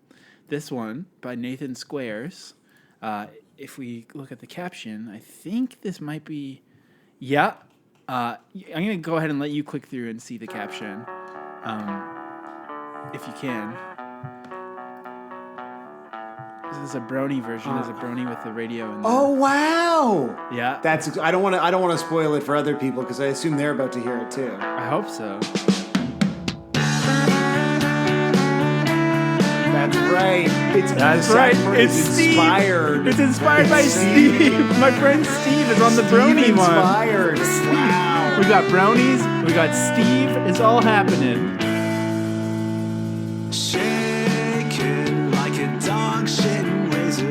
My favorite thing about like pony vibes. My favorite thing about like brony covers of songs is that they always sound so good and the vocals are just like sick. Like they're always like perfect. It's so good. Look at Brody's got taste and class. Brody's got taste. So I was so excited about that when you showed me Steve earlier because that's so sick. That's awesome. Yeah. This next one by DFTA, they've added in a different weird instrument. And they seem to be in some kind of classroom setting. Oh, shit. One of them's playing like a Van Halen guitar. One of these boys has a Van Halen guitar and one of these boys has a violin. But it's like Chekhov's violin. When's he going to play it? When's he going to play it?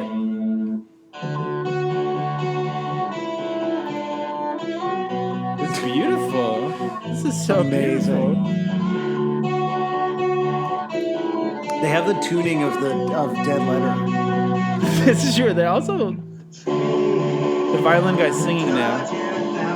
I would say that their fashion is perhaps unintentionally informed by an American movie. It's kind of what they look like. Oh yeah, totally. You know, violin playing punk songs. It's like what's the cool band with the violin? Violin. Yellow Card? You mean Yellow Card? No. Yes. Is it from Toronto? Fucked up. I did, you know, it's Respire. Oh, although, yeah. You know what? Toronto Respire, hardcore band violin, the first result is fucked up. Sorry to Respire. My brain is mush right now. Sam hates you. Sam told me he hates you. Okay. I'm going to skip a couple because they're just like cute guys. We've had enough cute guys, but this guy's really interesting vocal style. He's like getting all hyped up. Seems kind of wasted. And he's wearing like basketball shorts and barefoot while fronting this band. Oh my god. This is Meister, Meister.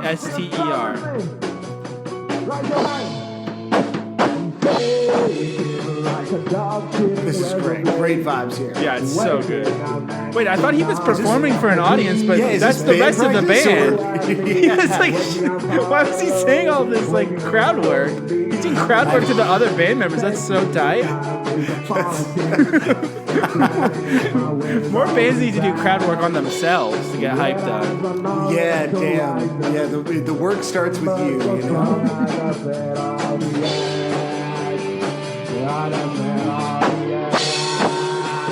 He's really like a nice sweet.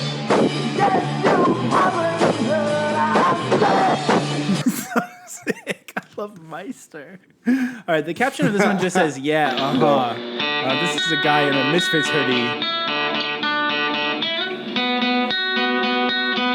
Now we're in the section of people who are just learning guitar on this riff. So this is Angel X Deer. Now this little boy did much better. This is Nielsen. Oh. This is radio from Alkaline Trio. More intros. Hey, how do you know if someone's going to play an Alkaline Trio song? They'll tell you. The riff almost has Stay Together for the Kids energy. Oh, yeah. But guess what? He doesn't just play the riff. Waking up next to nothing after dreaming. You and me waking up all the... Well, you're singing flat, little kid, so fucking get your shit together. Wow. So I mean, you're right, but you didn't have to say it. Okay, a couple more guitar noobs that I just absolutely love. This one I think is like truly art. It's like so insane. Like this is some shit that I would definitely fuck with. Wow. This would like make my year-end list if it was presented to me correctly. The fact that it's with the... Oh, wow, with the song.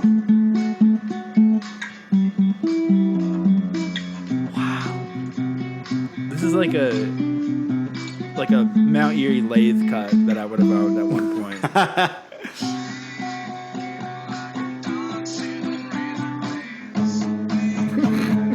Just like it's like no one taught them how to play guitar at all. I want to just emphasize this video is like so dark, and it's just a close up of the hands on this guitar. On this like weird sunburst blue guitar. Oh, it's so good. I think the caption is really good too. Let me take a look. It sounds so good though to me, sincerely. This is amazing. So it says... It feels like the chord shapes are just arbitrary. It says, sorry for the noob video, smile. Me newbie in training. Sorry. Aww. Someone wrote, oi noob. I think this noob's got something special that if you're not a noob, you lose that once you stop being a noob. Totally. In my opinion. Their own flavor for sure. Okay, here's another. This is a band, I guess.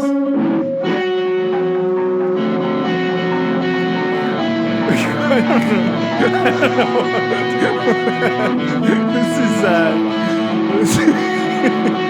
the caption of this one says a cover from the beginner, but it's a full band. This sounds so good to me. I mean, it's awesome.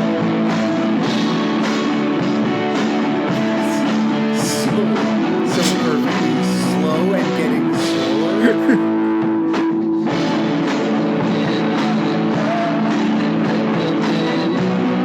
There's just some guy walking around adjusting a music stand. Like those last two, I think, honestly, so I would buy that 7-inch if those were back-to-back deconstructions of the song. We're back to another Misfits shirt, learning guitar for the first time. All right, I'm gonna be recording Radio by Alkaline Trio. Thanks for introducing it. Like this. And I think it sounds alright. I love the warm crackle of the... Yeah. This is the first song I've learned to play. It's one of my favorites from Alkaline Trio. Sorry about the poor quality of the sound and the annoying wind blowing sound. This is the first time, I've recorded anything. It's so I hope to get it I just want to make out. it clear. Also, there's such a long disclaimer. Also, sorry about my terrible timing and guitar playing. I tried. Aww. I will redo this song at a later date. Stop apologizing. Just own it. He never redid Vibey. Folks, he never redid the song on Howard Voice. Empty promises. In my opinion, the wind blowing sound and the terrible timing are strengths, really. I like love that There's crunch. only one comment. First try, man. Give you props. This is sick, though. It sounds like early low. Yeah. Or some David Bazan demos. It's sick as hell. Things we have lost in the mosh pit. Okay, here's the last beginner of the night. This, ironically, we're ending with beginners. Isn't that beautiful? They've got an intro. Beginner by Aznov.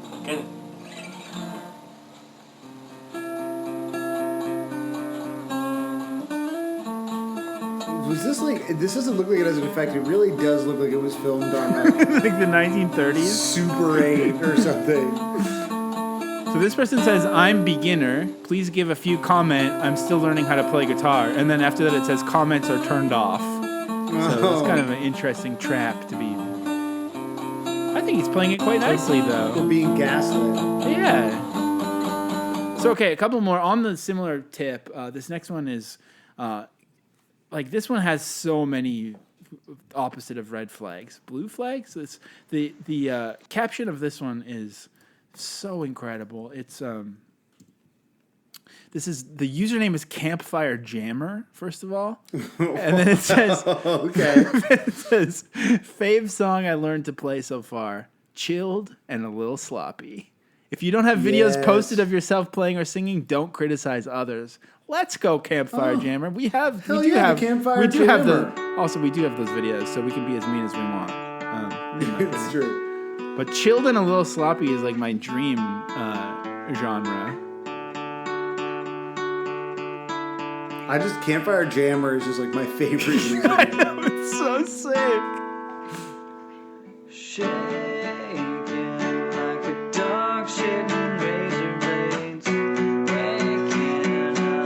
Campfire Jammer, chilled and sloppy is like such a big. Chilled and sloppy.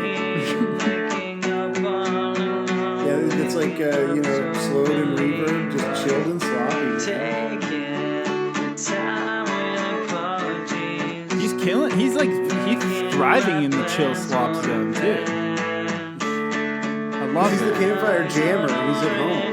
It's exactly. I mean, I don't even think he doesn't even need the campfire. He's clearly not at a campfire. Well, he's bringing the Campfire Jammer attitude That's to true. everything he does. He's just so chill and sloppy. Okay, a couple more. This is a really cute one. This is a cover on a Samsung phone that I thought was kind of fun. Oh my god. This should be turned into a remix. Or put it in that Crunkport version from earlier. Yeah, this should be the intro. Yeah. So another remix. This one is from 2K, the producer. And this is like a Type Beats type account. And they did this to thank their followers. I got 2K on the beats, bitch. For my old fans, 2K on the beats. They don't actually have quite 2,000 subscribers, but still, I thought this was pretty sick.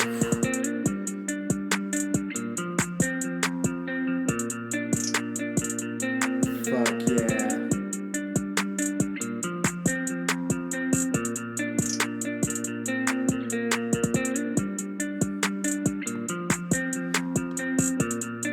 I don't know if it goes anywhere. Oh. Maybe it just stays in that. And it's a great zone to be in. I mean, honestly, I'm glad it doesn't get big. That's cool. 2K on the beat. And then finally, there's this guy doing the fingerstyle cover of it. This is Spike doing it. And this one is really nice, I think, for our final thoughts before we get to our guest. We'll let him play a little bit, and then we'll start blabbing over it.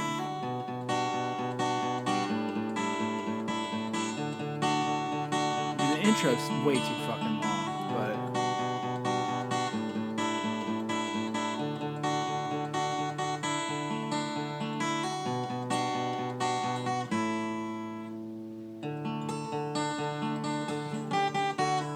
Oh, yeah.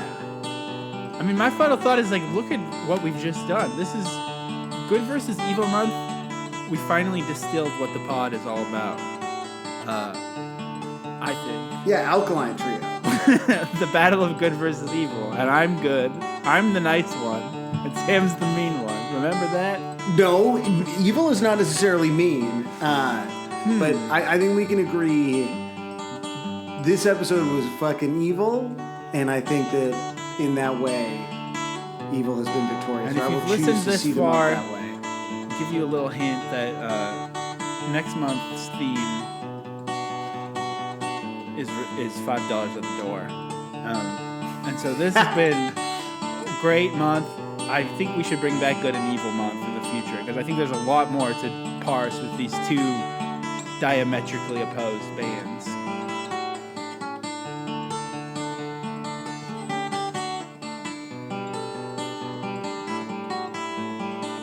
Hey Sam, I have an idea. I think I've already done this before.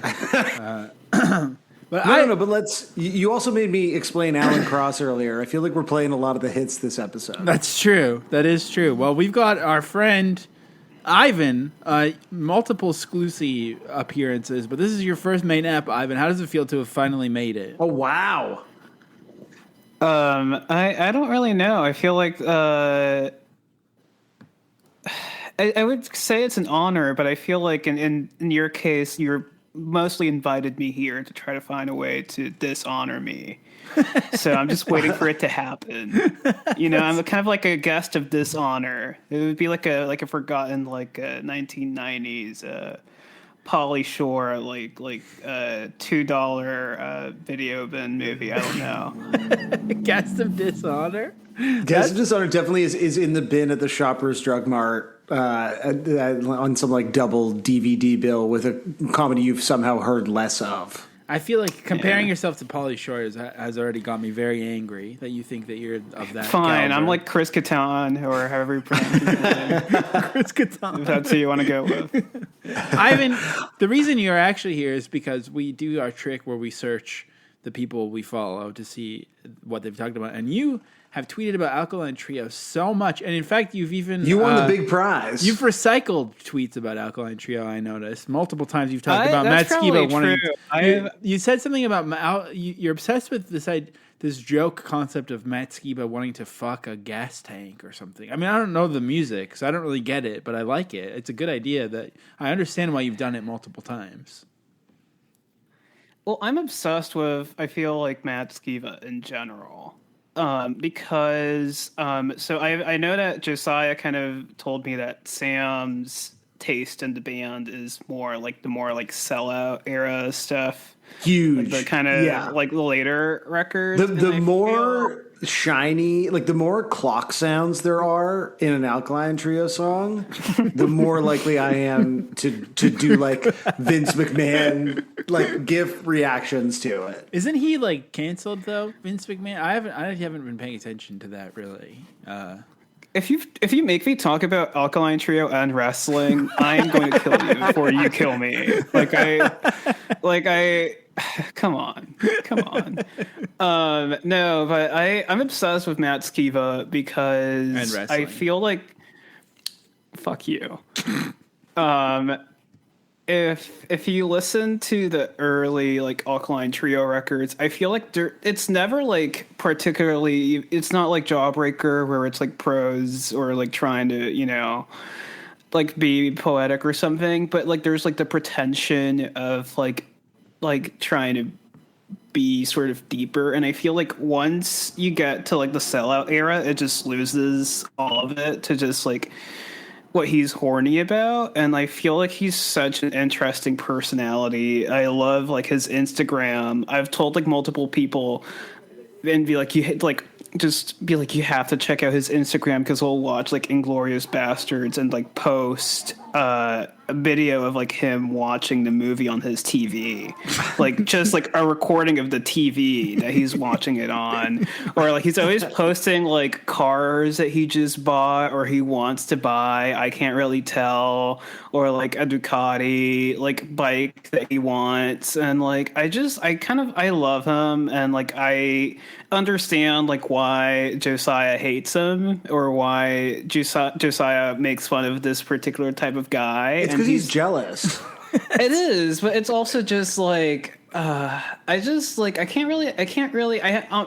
I haven't kept up with him as much lately, but I love the way that he kind of let go of trying to be a Jawbreaker type band to just be I would like to fuck a vampire. I think that Gasoline is it's kind of if Beavis and Butthead could write a little more. It is just like a slightly more macabre version of Beavis and Butthead. He just like likes fire and vampires and wants to have sex. And like, you know what? Like, fair enough. So I kind of love him. You know, speaking of Matt Skiba's Instagram, I'm just doing the lengthy scroll through your many Alkaline Trio posts, and I mean, you are a poster. You in general, you post a lot, but there's a lot of I feel like Alkaline Trio was like before you just posted about Haim every day. You were talking about Alkaline Trio a lot. Yeah. So, well, they're a lot alike because they're both like three people in the band. So they're kind of like the same. They're kind of the same band in multiple respects, and now they're kind of like the same. They're kind of the same band. I think they're all brothers. Or you know what? I feel like Matt Skiba has made a lot of posts about being a feminist. So I think like if he called them sisters, he'd be fine with it. So which Haim sister do you think is Matt Skiba? Oh, that's an incredible question. I would say that Daniel Haim has to be Daniel from Alkaline Trio just based on the name, because I feel like that's how that works. So it's just like, you know, like if you put them together phase up, like I don't think they'll look alike, but it's kind of like when you put like two people together, you can just like the mind fills in and you're like, yeah, that's true, like they look alike. Which one is that, just for those of us who are casual Haims? She's the white one. She's I don't really you know what, Sam, we'll go over later. I'll do like charts and just be like, I already regret bringing up Haim because this is taking forever. Have they ever tweeted back at you? Yeah. People who don't fall, like they did once. Yeah, they did. It was very funny. Also, at this point, it's like a Josiah type of like post irony where I can't really tell where the joke is. But they did one time name search. I know where the joke is, like for myself, for the record. But okay, go off. Sure.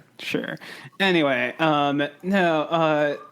So what did you want to get into about Alkaline Trio? Well, I would like to know in a second. First of all, we run on for too long. Answer who Matt Skiba, which Haim is Matt Skiba? I feel the thing. I guess it would be Alana, but like I don't really know. I guess like, but I guess that would. If you don't know, who knows? Yeah, that's fucked. That's true. Fucked. You know what? I'm gonna go with that. I haven't really thought about it too much. But talking about like it feels right on instinct. Talking about sort of a concentrated harassment campaign against musicians online, like you're doing with Haim. When you were doing this with Alkaline Trio, you did. I forgot about this. You did force Matt Skiba to say Black Lives Matter on Instagram, which is incredible. Yeah, I think so. Shit. I forgot about that. In June 2020, you said some celebrities have used their platforms. Yeah. Others have simply posted black boxes. Matt Skiba is doing this instead, and it was like the most fucked selfie where he's wearing like. It was so bizarre. He was wearing like some pins. It was really bizarre. I feel like it like. Alkaline Trio is a band that I really liked. Like I went for a pretty intense phase, and then I kind of fell out of it. And like I feel like that was a real low point. I feel like Matt Skiba is just like really like I've said about his Instagram. He's really stupid, and like now I feel at peace in knowing that where it's just like they are just like a stupid band, and I think that for me. There's like songs and like the sellout period of that band I like, but if I listen to them, I would say like contrary to Sam, I'll go with God Damn It, and then like the self-titled like comp are like the things I would normally go back to, and then like cherry pick like songs from other records I like. Okay, well, when you say he's definitely not smart, see, I wonder if he's just not interested in judgmental people thinking, like he's not interested in performing smart. He just wants to film his TV while he watches Inglourious Bastards. Like he might be really smart. Oh, sweet, innocent Sam. No, I think he's very, like, he's also, I don't know if he's friends, but I do know like Alkaline Trio had that like what's that one band, Death in June, like the sketchy Nazi band or whatever. Yeah, he's friends with a lot of bad people. Like he's friends with those guys, or like he was like on an Alkaline, like that guy Boyd Rice or whatever was like on an Alkaline Trio album. Like there is like a post going around about Skiba having ties. I don't want to allege anything to not get you guys in trouble. Right, but I mean, he did replying to you on Instagram. He said, "I support Black Lives Matter and all who fight for love instead of hate. Racism and ignorant hatred of an entire people is something I'll never really understand. I haven't been able to come up with something that doesn't just sound or feel / look like trite rhetoric. You'll know when I do. # one love." One love. Yeah, I feel like One Love. He does like he like again it I don't really know how to feel about him at this point, like in terms of that angle. And I feel like I've kind of just resigned it to, you know what, like he is just going to post like bikes and watching Step Brothers on Instagram, which he has done. He also has done that with Hot Rod. He's done that with Inglourious Bastards. And I'm like, you know what? He has taste, at least in that respect. Taste. Like Hot Rod and Step Brothers, like even Josiah can't really talk shit on that front, Of course, you know? yeah, of course. So maybe that is kind of like endearing, where like I feel like once you let go of like the fact that they're like I don't know, like I feel like Alkaline Trio, in terms of punk, like I feel like they're a band that is obviously like extremely poppy, and at this point like there's nothing particularly like threatening or whatever about it, but like I feel like if you are like 15 and you discover this band, they seem to be like a little more serious than other bands in that ilk, but also like I don't know. I imagine like Sam can maybe understand more, given that you like just I don't really have like a history with this band, but like they're a really stupid band, but they're also like a band that feels darker and serious if you're listening to it when you're younger and don't really have like much of a context for punk or just like broadly like music that is darker and more serious. Yeah, I mean, I think, you know, to go back a little bit to the fascism thing, because we have skirted around it a lot. I think it speaks to... Yeah, we have. It's true. Yeah. We've yet to officially renounce fascism on the pod. And we won't. Well, maybe one day. We'll see. We're still won't waiting. do it yet. Yeah. But I think, you know, so I guess jokes aside, that becomes a very easy way to excuse that stuff about Skiba, because you're sort of like, I think he is a bit of a... On some level, I think he's a bit of a savant, because I do think that his approach to songwriting, like I think he's a truly like god tier songwriter who has like a very, very unique and definable voice that he just continues to repeat. It's funny. It's funny you call him god tier. Isn't he like a Satanist or something? Right? Yeah. Like he's he's a LaVey tier songwriter. Let's be honest. Like this is a Church of Satan. Like do anything? Like they're just like I remember like sometimes you like speak to people who identify as Satanists and they're like, what? You're like, oh, what do you guys do? And it's like, oh, it's more about like worshiping yourself. Yeah, it's just, it's just kind of like it's just kind of like, oh, so you guys don't really do much, huh? Yeah, but I think the obsession wear with black, which is sick. I feel like the obsession with that imagery and the sort of inherent danger that it feels like is associated with like shit like Death in June or like Non or whatever is a sign of like not being able to sort of think more deeply about those things and realize that like they're not like they seem cool because they're like bad and forbidden, and that's fucking dumb. And in that sense, I think it ties into what you're saying about like being younger and feeling like, yo, this band is dark and serious because you haven't listened to like, I don't know, what's good dark and serious music? Is it fucking Nick Cave and the Bad Seeds? You know. I don't know. Well, yeah, I know. I know you don't think that. I know neither of you think I could that. definitely see. No, I could definitely see this like being like. I feel like before you get into like before you discover. I mean, I don't know. Like, what would be like the reference point before you pretend to be really into like Sacred Bones and all that kind of stuff? Like this feels like a band that is kind of like the precursor. Yeah, it's like training to wheels. that. I'm gonna. Wait, yeah, I don't know. I at least that's for me because I never really got into like a lot of the stuff that like people who then become like quote unquote like serious. Like I don't know. Like Sam, you seem like the type of person who actually does like Tom Waits, but like I've never gotten like I just like can't get into it or like same with. I know you meant that as an insult, but I do Nick like Cave.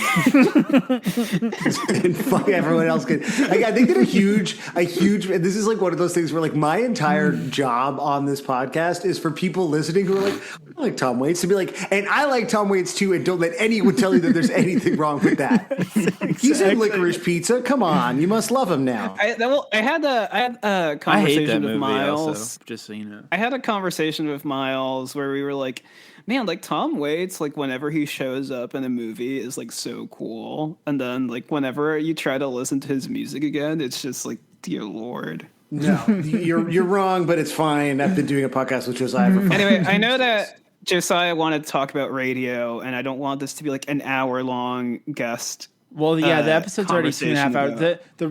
There's only there's one element of radio that is really important that we need to talk to you about.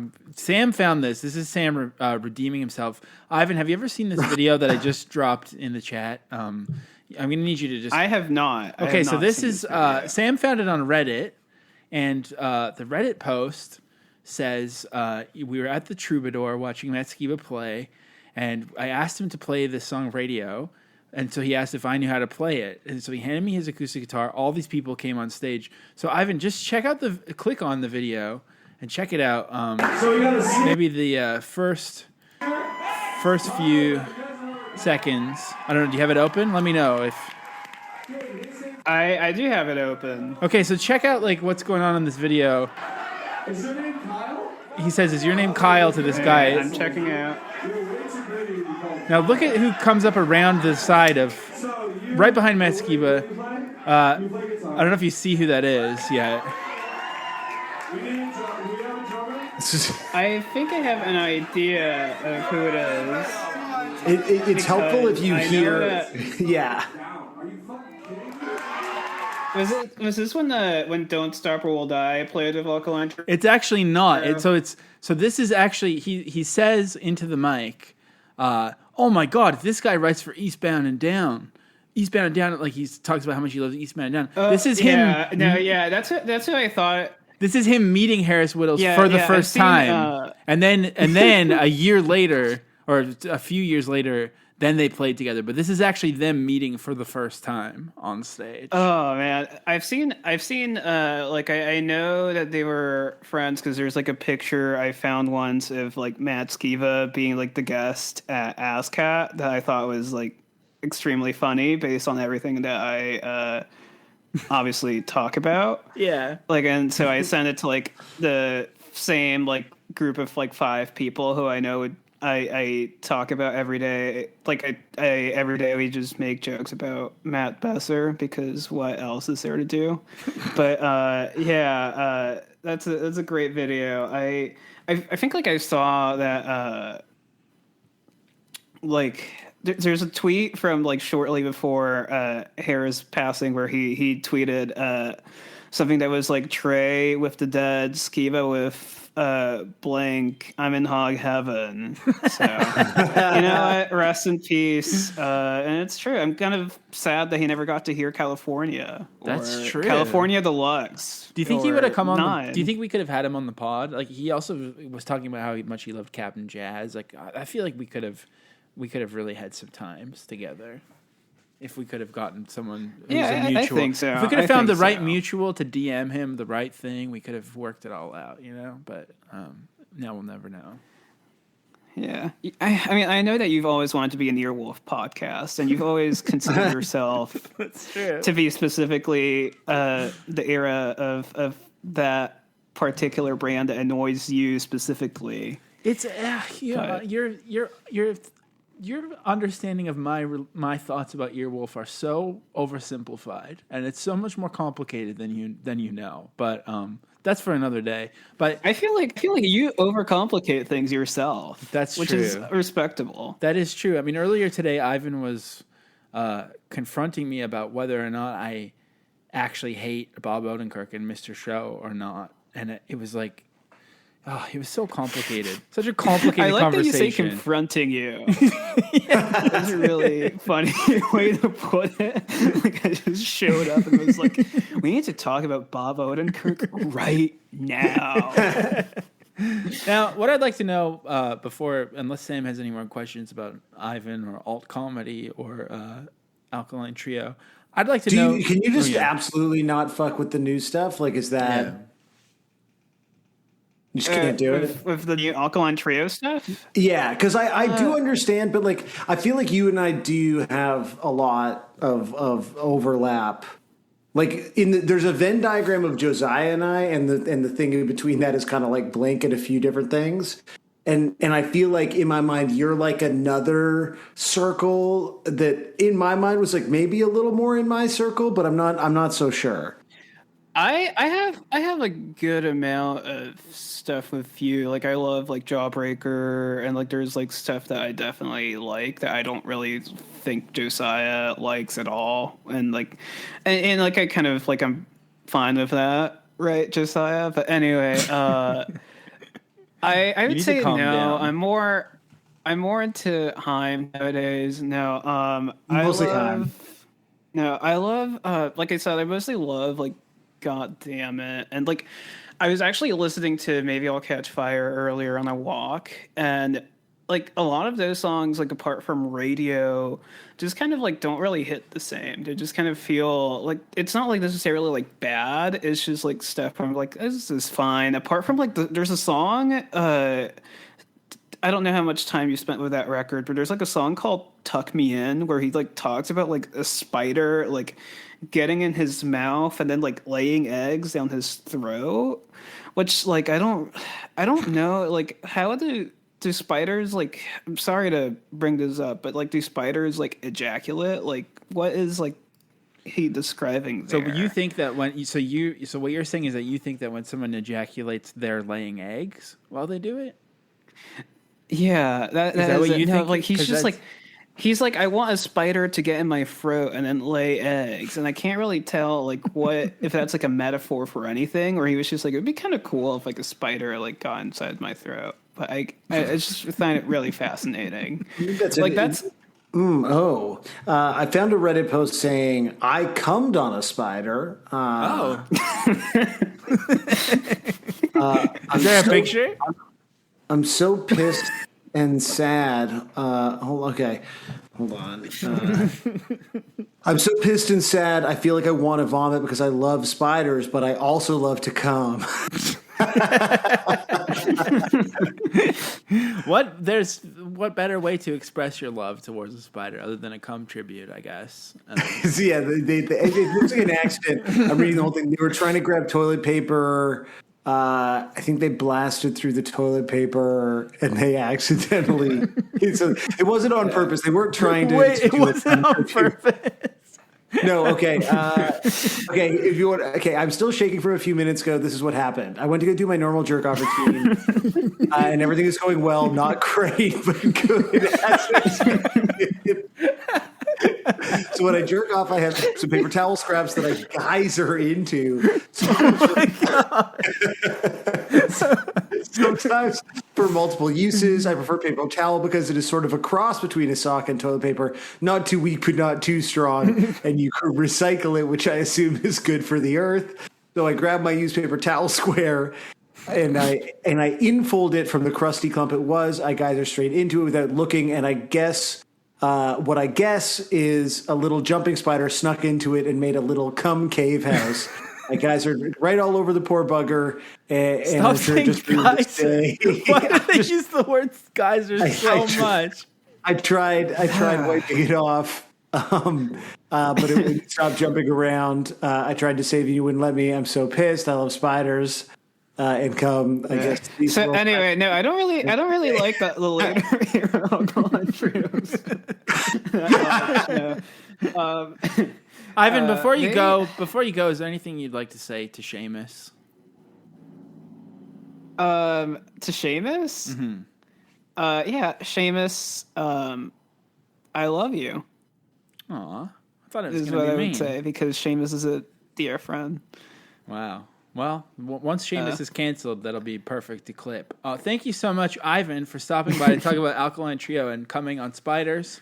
Follow Ivan, join a new Sum 41. And that's about all, folks.